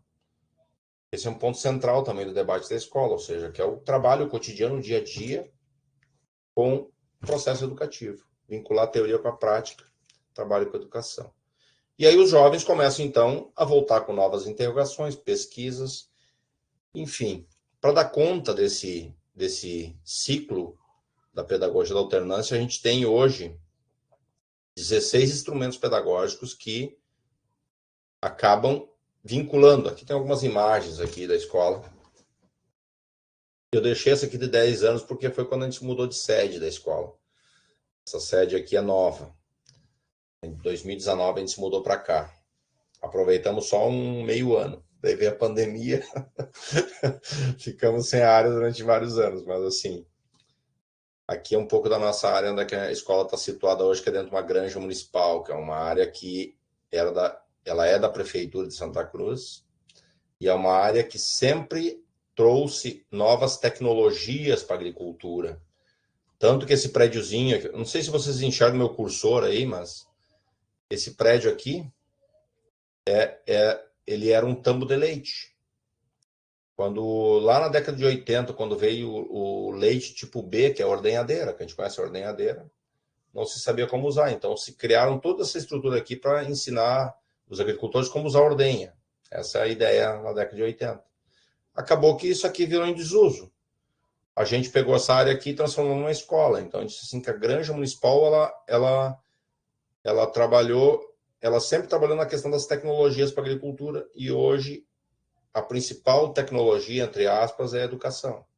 Então, isso nos orgulha, de certa forma, de estar ocupando uma área da prefeitura que é o ponto de inovação da agricultura para trabalhar a educação do campo. Esse é um ponto que para nós pesou bastante, assim. Aqui está a nossa juventude, então. As famílias aqui embaixo é a associação, isso aqui é uma reunião da associação. É sempre assim, lota lá. E é muito pela dinâmica da escola. Aqui são as maquetes da propriedade da gurizada. Eles fazem uma maquete de cada propriedade que eles têm. Essa maquete ela está em escala, então tem relevo, então a gente usa toda a parte de desenho técnico para quê? Não é para fazer um projetinho de desenho técnico, é para desenhar a propriedade e a comunidade. Tu entende que a gente aplica a ciência para contexto, para ele entender a realidade onde ele vive. E isso é um ponto que para nós é bem importante na dinâmica da EFA, que é um grande diferencial. E isso eu coloco na minha dissertação, que eu acho que o principal ponto da EFA é gerar um vínculo de identidade camponesa com o estudante. Só isso tá bom. Questão de sucessão, sabe? Porque muitas pessoas apoiam a EFA por causa da sucessão. Sucessão. Cara, a sucessão é um termo que para mim, eu já risquei dos meus pontos de anotação. Se falar numa educação emancipatória e libertária, falar em sucessão é meio que oprimir o guri a ficar. O guri tem que suceder, tem que estar na agricultura. Cara, suceder não é a missão da EFA. A gente sempre repete isso. Ela não veio para manter o jovem no campo. Tá? É para dar liberdade para ele ser o que ele quiser na vida. Né? A gente precisa de bons advogados, quem sabe professores aí na URGS, e que tenham passado por uma EFA para entender o contexto agrícola, a realidade, e valorizar o campo de uma outra maneira, não como hoje é valorizado ou desvalorizado. Né? Então, assim, a nossa educação ela trabalha com esse vínculo. Então, eu vejo que esse é o principal ponto. Os jovens chegam na EFA e tu pergunta para eles quantos hectares tem a propriedade. Isso quando chegam para se inscrever, né? Eles dizem, 8 hectares, 10 hectares, não sabem direito. Quantos pés de fumo plantam? Aí sabem, 35 mil, 40 mil, porque é um debate que a família toda faz. Aí tu vem a pergunta, quantas cabeças de gado tem na propriedade? Morreu. Quantas pessoas moram na comunidade? Não sei. Quem é a pessoa mais velha da comunidade? Não sei. Então, como ele vai criar um vínculo com esse meio se ele não sabe? Entende?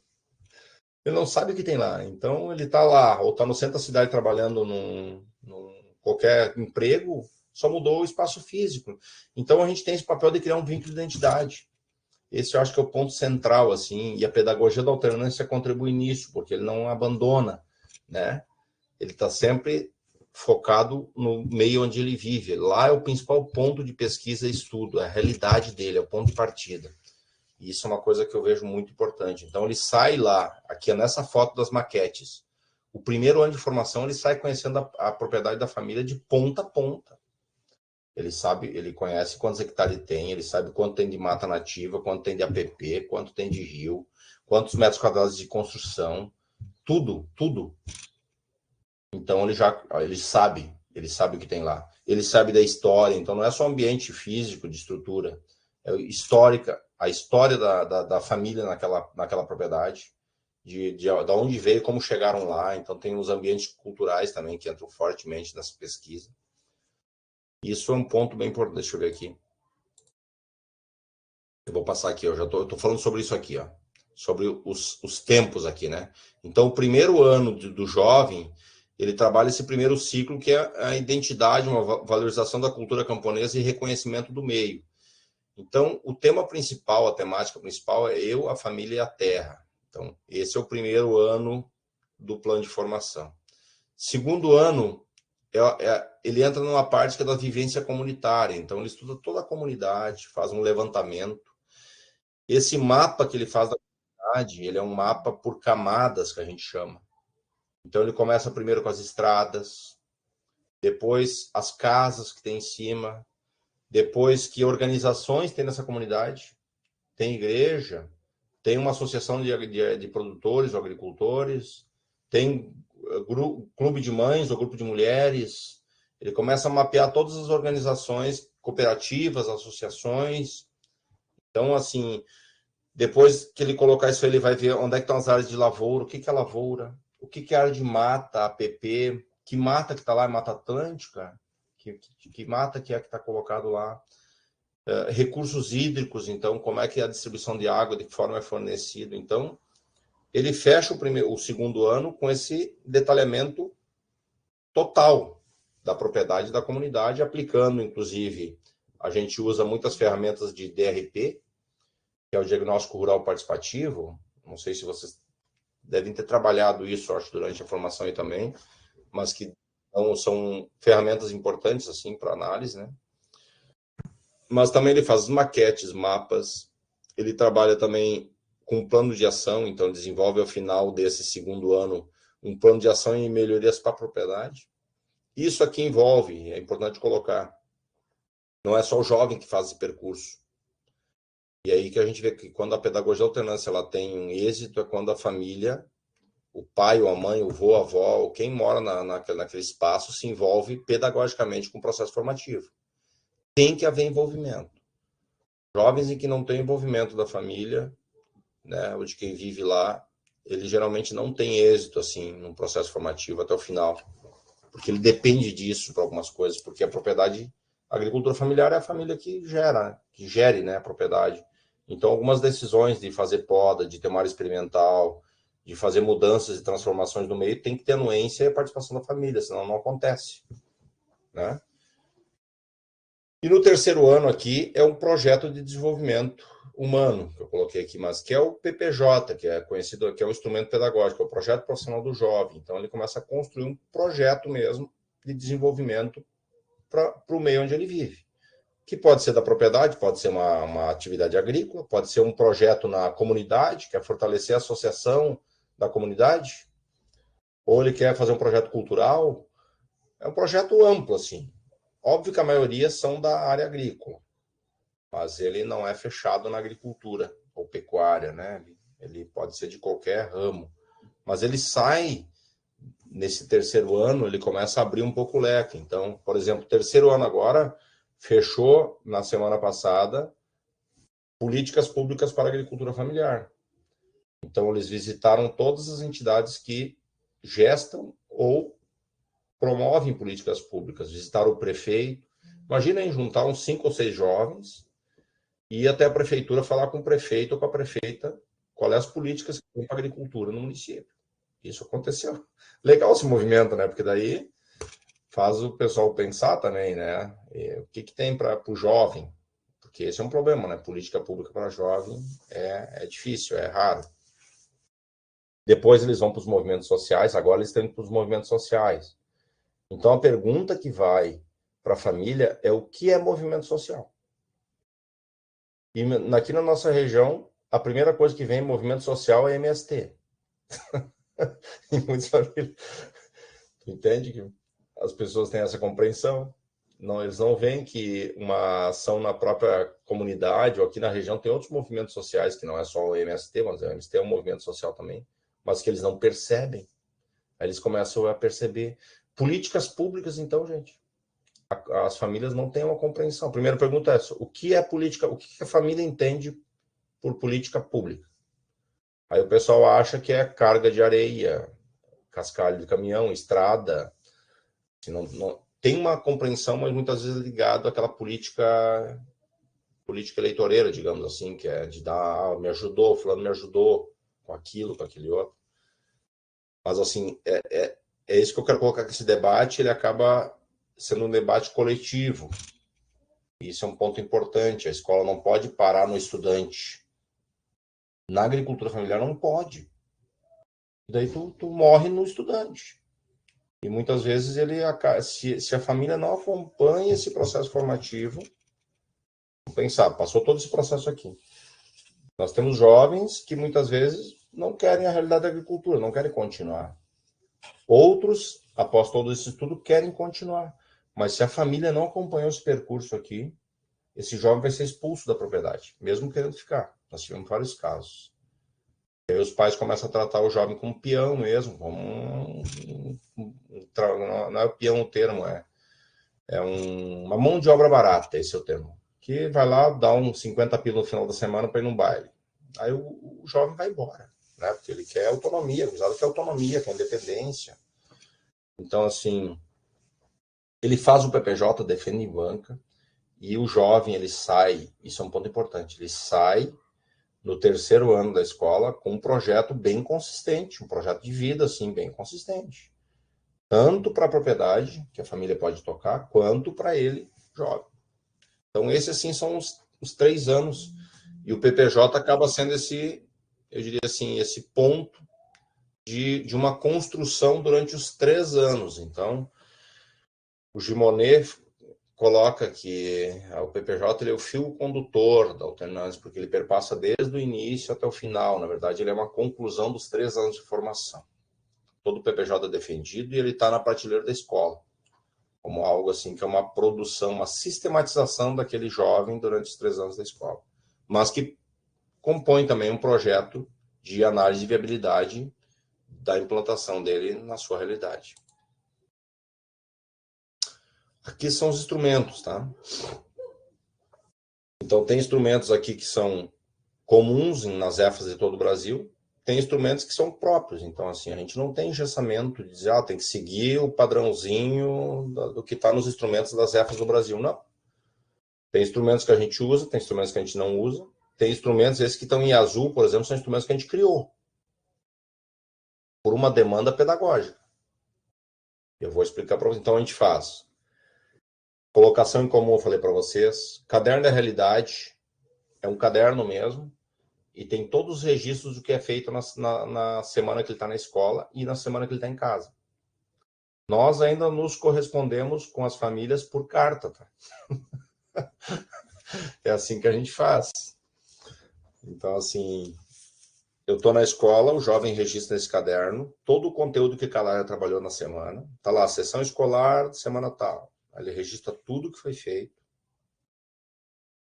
Ele vai registrar qual é o plano de estudo que foi encaminhado da temática, e o pai ou a mãe tem que assinar embaixo que leram o que está escrito. Então, mesmo que o jovem não diga que estudou tal coisa, é só pegar o caderno, a família vai saber o que foi estudado. E aí, o cada aluno tem um tutor, a gente tem a tutoria. A tutoria é um instrumento em que cada jovem tem um professor que é tutor. E a gente, de tão importante que é a tutoria, a gente acabou dispensando 1h30 por semana somente para tutoria. Que é onde a gente senta com o estudante e discute com ele das questões gerais, desde estudo, convivência no internato, coletivos de trabalho. Discute de maneira geral como é que foi a semana dele na escola, se teve alguma coisa. Então, assim, a gente tem uma equipe de monitores muito em sintonia. A gente chama de monitores e monitoras, né? Muito em sintonia na escola. Nosso time é muito bom, assim, e a gente está a par de tudo que está acontecendo. Se um aluno teve alguma situação na sala de aula, já chega no tutor, que é a pessoa que vai ter a conversa depois. E esse tutor, então, faz uma avaliação. Ele escreve como foi a sessão desse jovem na escola e manda para a família. A família chega em casa, então, ela vai acompanhar o jovem na semana que ele está em casa. Então, ela tem esse papel pedagógico, né? E isso é bem determinado. A gente tem 3 encontros de formação com as famílias no primeiro ano para eles entenderem o papel pedagógico delas na escola. E aí, portanto, eles pegam e fazem, então, essa anotação também. O pai e a mãe anotam lá se ele fez atividades na área experimental, se ele fez, que atividades sociais ele teve na comunidade, e faz uma avaliação então, a família faz uma avaliação do jovem na semana que ele está em casa, o jovem faz uma avaliação dele também, tanto na escola quanto na comunidade. E aí assim vai, esse correio vai circulando, qualquer problema que tem, a gente sabe pelo caderno. Então a gente ainda está pela carta, pelos escritos ainda, a gente opera dessa forma. Isso, o caderno de acompanhamento fica como registro oficial da escola. Então ele é guardado na escola, é um caderno que valida que ele teve estudo, teve aula. Tá? Visitas de estudo, então, que são visitas a unidades de referências, essas unidades de referências, que nem o assentamento que a gente vai em Nova Santa Rita, uma visita de estudo, ou uma cooperativa, a Copersanta, a própria MPA, sindicato, associações, cooperativas. A gente tem propriedades de referência também, que geralmente são de egressos da escola. Então, aí a gente vai na propriedade para fazer tudo. A gente tem o seu Clécio, a Dona Lori, que é de Venâncio Soares, a gente vai lá, eles têm uma agroindústria de produção de açúcar mascavo e melado. A gente vai lá desde fazer a poda das frutíferas dele até colher cana. Então, a gente vai lá de manhã cedo, no dia da colheita da cana, vai até a lavoura, o seu Clécio diz como ele faz com a lavoura dele, produção orgânica. Ele é da rede Acovida. Então, ele explica tudo como funciona. E aí, depois vai o monitor da área, fala também faz uma relação com o que foi trabalhado em aula sobre aquela condução da área de cana. Colhem a cana, botam no carretão, pega o carretão com tobatinha, vai para a agroindústria, lá eles fazem todo o preparo, moe a cana, bota no tacho, fazem o açúcar mascavo. Então, assim, o professor daquele dia é o seu Clécio e a Dona Lori. São os agricultores que são referência para a gurizada. Então, acaba criando uma rede bem bacana, assim, para eles saberem referências na região para determinado tema. Visitas às famílias, a gente faz uma visita no mínimo por ano para cada família. Visita é impressionante, gente. Visita é tudo de bom. 2 professores um deles é o tutor ou tutora. E o outro é um outro professor que está disponível. A gente pega o carro da escola e visita. E a visita é impressionante. Tu conhece a realidade do estudante, tu sabe muita coisa do contexto que tem na escola. Muita coisa na visita tu tira limpo, sabe? Daí tu sabe a situação. Tem um jovem que não aprende, ou tem dificuldade em tal ponto, ou tem um comportamento X. A visita já te dá a linha para atuação pedagógica, me entendem? Porque daí tu vai saber qual é os caminhos que tu vai trilhar para tentar superar. E acaba gerando um vínculo de aproximação, porque as famílias veem o resultado e a transformação no jovem. O jovem está na semana de internato, que é a parte de convivência é uma escola à parte, digamos, mas que está dentro do processo de formação integral, né? Mas assim, a gente tem os coletivos de trabalho. Então, o jovem tem que arrumar o seu quarto, tem que limpar o seu banheiro. A gente colocou, tem hoje 9 coletivos de trabalho na escola. Então tem o coletivo da horta, o coletivo da cozinha, coletivo... A gente não tem pessoa de limpeza na escola. Os estudantes têm que limpar tudo. Eles que vão lá na horta, na área experimental que a gente tem na escola para colher as hortaliças, eles que vão lá tratar os animais, eles que trazem os ovos lá para a cozinha, colhem a salada que vai ter do almoço e da janta, eles que lavam a louça, organizam o refeitório. Então isso a família sabe. Então assim, não tem distinção homem e mulher, todo mundo faz tudo. E aí aquele guri que em casa não pegava um prato para lavar, agora tá lavando, porque na época ele lava. E aí os pais veem lá, aqui ele lava a louça. Sim, lava como todo mundo lava. E aí em casa já muda o comportamento também. O mesmo acontece com as meninas. A gente tem hoje 42% de mulheres na EFA. Isso para uma escola agrícola, escola agrícola, é um índice muito alto. A média de escolas agrícolas chega no máximo a 16%, 15% de meninas. E assim, tem muito trabalho envolvido. A professora Cristina, que é minha colega, ela vem estudando muito isso aí, o papel das mulheres na pedagogia da alternância. Fez inclusive a tese do doutorado dela, foi nesse quesito. E ela vem trilhando um trabalho muito forte dentro da escola. Isso tem contribuído para valorizar o papel e colocar a importância do papel da mulher na agricultura, né? E as meninas, a gente vê que elas sofrem bastante. Sofrem em casa, porque elas não são... As meninas não são colocadas no quesito agricultura. Então, em casa, o pai ou a mãe evitam de mostrar as atividades agrícolas. Então, as gurias chegam na EFA e elas, em alguns pontos, elas estão perdidas, porque elas não sabem. Mas qual é o ponto bom disso? Que elas estão com gana de saber, porque elas não sabem. E os guris se acham que estão sabendo. Então, assim, a gente vê que elas fazem um percurso muito bom durante a formação e saem muito mais preparadas. Porque elas têm gana de saber aquele conhecimento que para elas não é passado em casa, sabe? Mas a gente trabalha isso diretamente, assim, dentro da escola também. E aí as visitas, acabou... Eu sei que o tempo nosso está indo para o fim, né? Mas, assim, eu quero só citar aqui a Feira Pedagógica, que é um ponto que tem a ver com as visitas, tá? A Feira Pedagógica, ela acontece hoje na escola. É um espaço de comercialização, eu diria assim, valorização da produção de alimentos.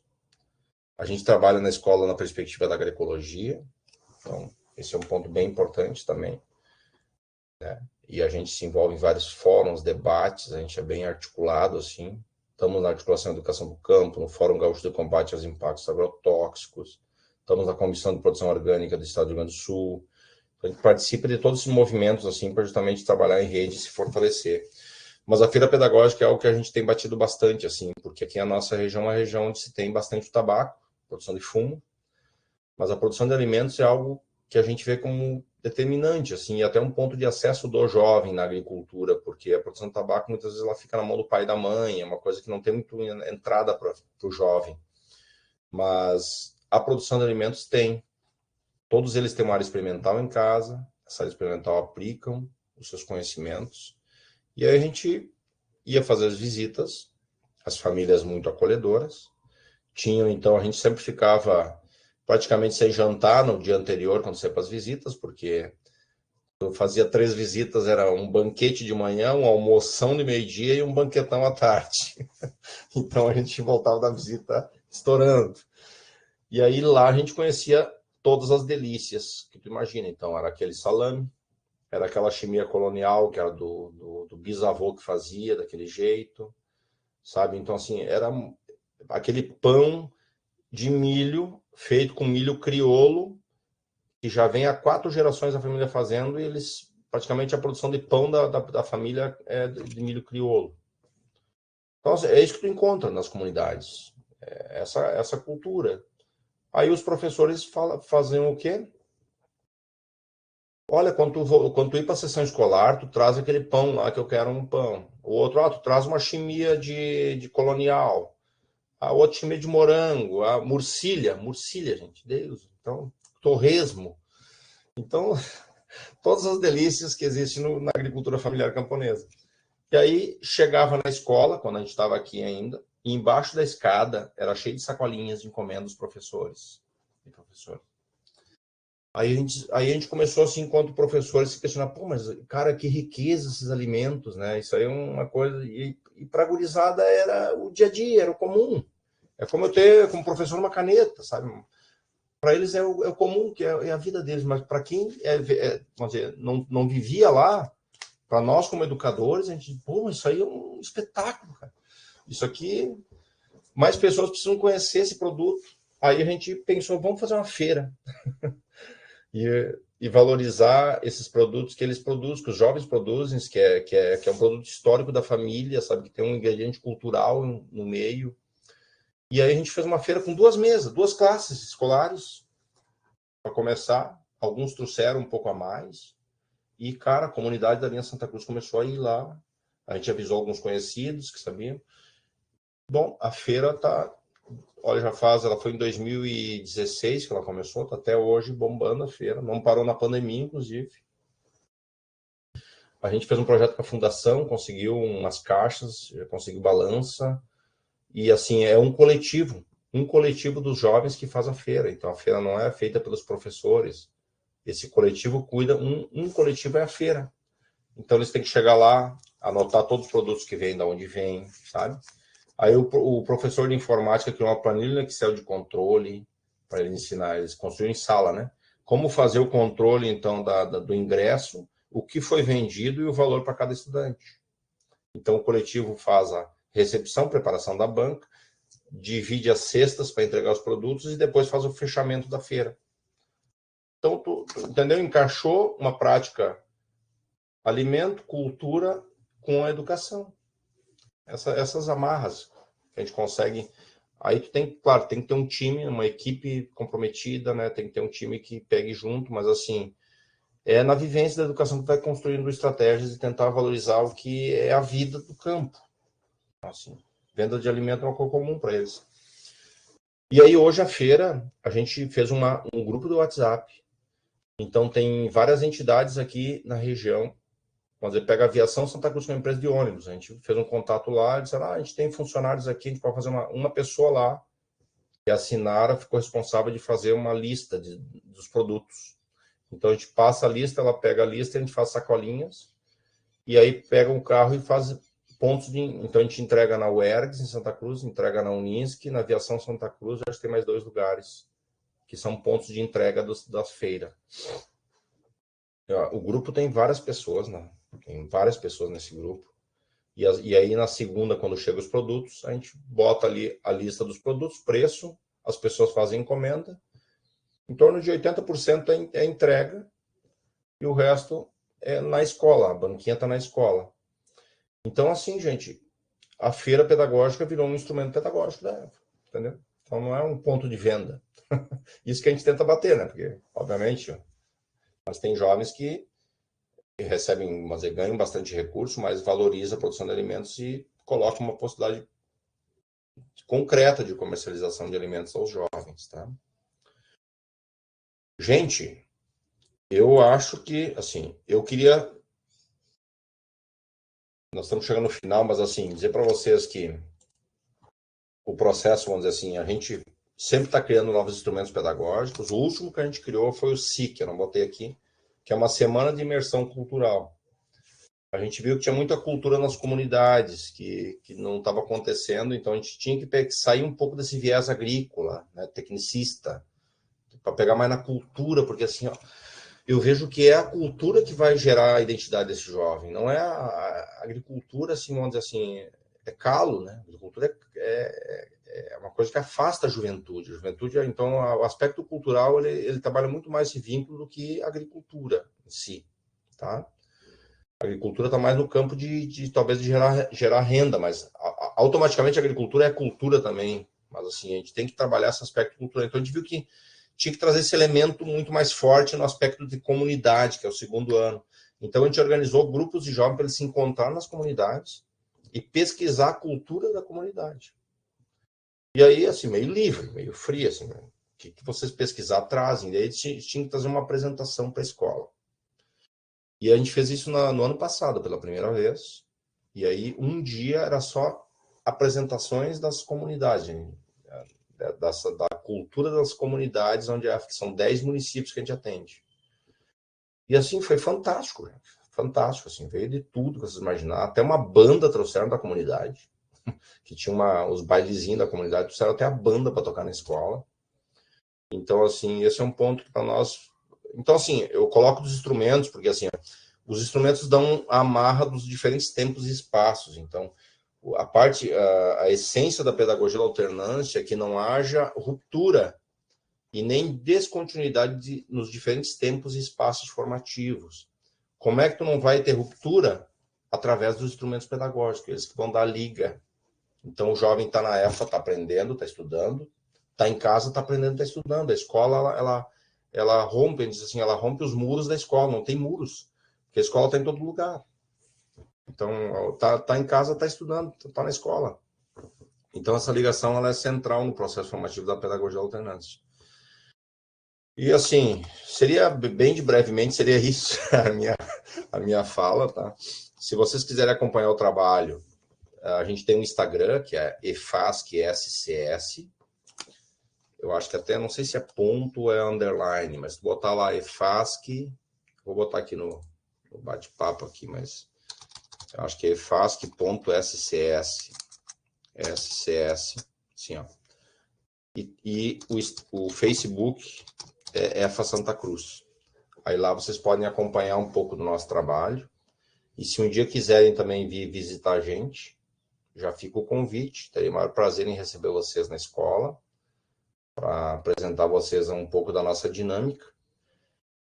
E é isso. A educação do campo, eu acho que assim, é uma construção coletiva, eu diria assim, mas ela tem que ter um coletivo. O Zamberlan sempre nos falava assim, tu tem que ter uma equipe de educadores que segure o boi pelo chifre, ele falava assim.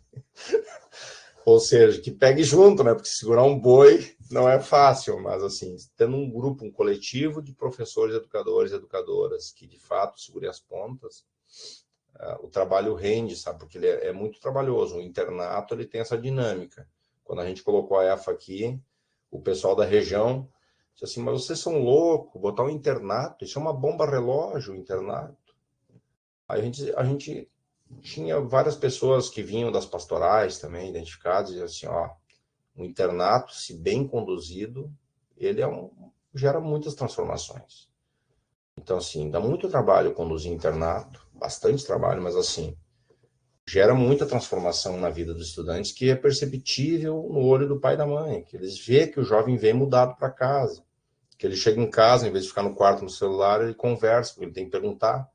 A história da propriedade da família é o pai e a mãe que sabe, o avô e a avó, tem que perguntar. Então, acaba acontecendo uma interação. Enfim, a nossa missão é longa, sim. A gente está resistindo, sobrevivendo. E, no mais, é isso. Eu tinha muito mais coisa para falar, mas eu vou deixar um espaço também para perguntas e questionamento. Daí, obrigada. Realmente, assim, o que tu traz, assim, é uma riqueza, né? Principalmente no aspecto metodológico, porque eles têm, né, uma metodologia totalmente diferenciada, que dialoga muito também com as estratégias pedagógicas e a metodologia, né, da pedagogia dos movimentos, mas, assim, tem instrumentos que estão sendo criados o tempo todo. Essa riqueza, né, essa criatividade é muito legal. E, assim, tu tá convidado, né? Pode vir quando quiseres, assim, porque realmente 2 horas é pouco, né? Pra gente entender tudo que tu tem para trazer para mostrar pra gente. Mas, assim, já foi um belo começo, né? E eu queria falar um pouquinho sobre essa questão, né? Dos instrumentos pedagógicos, assim, que você faz, né? Que cada um complementa o outro e aí juntos, né, que formam, né, essa questão da aprendizagem, como é que se aprende, né, e o modo de aprender, que é bem diferenciado também das escolas tradicionais e convencionais, aqui que a gente vê das escolas públicas, né. Acho isso muito bacana. Deixa eu perguntar se tem alguém que quer falar alguma coisa, colocar. A Patrícia. Patrícia, por favor. Eu quero te perguntar, a primeira coisa que tu não faz uma fala dessa para os prof da minha escola? Ou se não tem alguém, assim, que faça... Assim, claro, no amor, né? A gente não tem recursos para pagamento. Bom, segunda coisa que eu queria te perguntar, ontem a gente estava em formação, jornada pedagógica da CREA, né? E a BNCC nesse planejamento todo aí. As habilidades, como é que vocês têm que dar conta disso, né? E de que forma vocês dão conta das habilidades, né? Como é que você, né? Porque no Estado é isso, né? A gente tem que, qualquer coisa que faz tem que dizer se é EF09, 203, né? Tem que dar os códigos, né? E às vezes a gente fica muito engessado disso. E aí eu tinha outra pergunta para te fazer. Qualquer coisa depois eu escrevo ali no chat, mas é isso. Primeiro, tá, eu queria ver, vocês são restritos à região de vocês, os jovens para ir para a ESFA de vocês, por exemplo, é só da região de vocês. Por exemplo, um jovem aqui da minha comunidade não tem como acessar a ESFA de vocês aqui, por exemplo. Né? É isso. Sim. Então, assim, a gente, claro, está aberto, tá, a contribuir da maneira que for possível. Dependendo da distância, claro, a gente geralmente precisa de uma ajuda de custo para deslocamento mesmo, né? Para botar gasolina no carro aí, e se precisar ir até aí, a gente vai, não tem problema algum. E a gente tem somado bastante, assim, na nossa articulação em educação do campo, que aí envolve todos os movimentos. Então, essa articulação, ela surgiu quando fechou, a gente tinha um comitê estadual de educação do campo, que foi reaberto esse ano, mas com a extinção dele, do governo Sartori, se não me engano, foi extinto. A gente acabou criando a articulação para ter um espaço de debate dos movimentos sociais. Então, a gente faz parte, quanto a GEFA, né, dessa articulação. E temos um contato muito forte com o professor Guilherme, que é da Unipampa, tem participado bastante. Da URGS era a professora Conceição Paludo, né, veio a falecer, mas ela estava envolvida diretamente. Tem as pessoas do observatório, né, tanto da UFPEL também, da URGS, Observatório de Educação do Campo. A gente tem um certo diálogo. E, enfim, estamos prontos para colaborar. Quanto à questão da área de atuação que tu colocaste, de fato, a área de atuação são escolas regionais. Então, assim, tem 4 escolas no estado. A gente tem uma escola em Caxias, uma escola em Santa Cruz, que foi a primeira. Tem a escola em Vale do Sol, que é pertinho daqui. E tem Canguçu, são 4 EFAs no estado, que atende 617 famílias hoje, jovens. E quanto ao currículo, a gente credenciou, inclusive, fez um recredenciamento do curso técnico em agropecuária agora. Então, tudo isso teve que ser revisto, digamos. A gente tem a coordenadora pedagógica, a Cristina, então ela cuida fiamente disso, mas nós, quanto professores, não temos essa responsabilidade que vocês têm aí, de fazer ligação com pontos, isso a nossa dinâmica não envolve, tá? Apesar de o nosso currículo, digamos, por trabalhar num aspecto de formação integral, ele dá conta, até mais do que, vamos dizer, falar em itinerários formativos, o novo ensino médio, isso a gente já cumpre já integralmente na nossa proposta formativa, né? Então, assim, muito do que já está no campo das diretrizes mesmo, a gente dá conta. Integrar as áreas de conhecimento interdisciplinar, a gente já faz isso. As áreas trabalham de forma conjunta, articulada, ligação entre trabalho e educação, digamos, teoria e prática, contexto. Então, assim, a gente já consegue, pela dinâmica metodológica, já cumprir muitas coisas que já hoje estão na BNCC e nas próprias leis de diretrizes e bases da educação a nível nacional. Tá?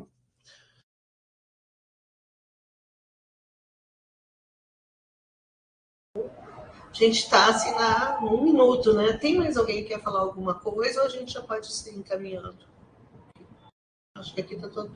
É que eu acho assim que tu já deu assim uma fala tão rica em detalhes, né? Que assim o que eu acho é que a gente vai ter que ter um tempo para a gente assimilar e pensar e tal, né? Porque foi muita informação, foi muita coisa boa. Então, Adaíris, eu quero te agradecer novamente, né? Pela tua disponibilidade.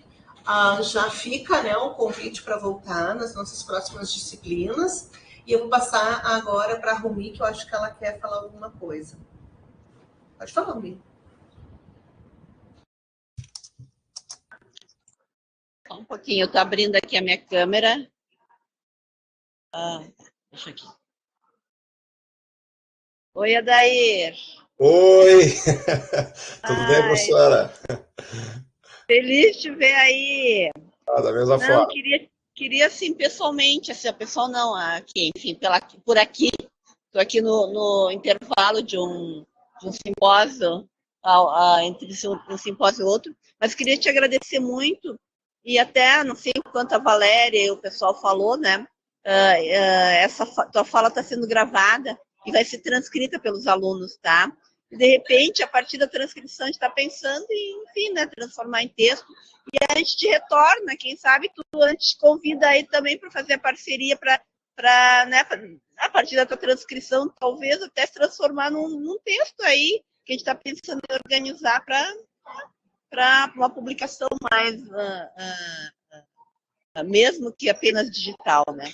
Mas queria agradecer muito, né? Acho que essa turma e esse tópico especial vai muito tentando abarcar, né, esse conteúdo que tu bem sabe que aqui no PGDR a gente não tem, né? Então, queria muito te agradecer e espero que continue contando com a tua colaboração e a tua parceria, tá certo? Muito obrigado mesmo.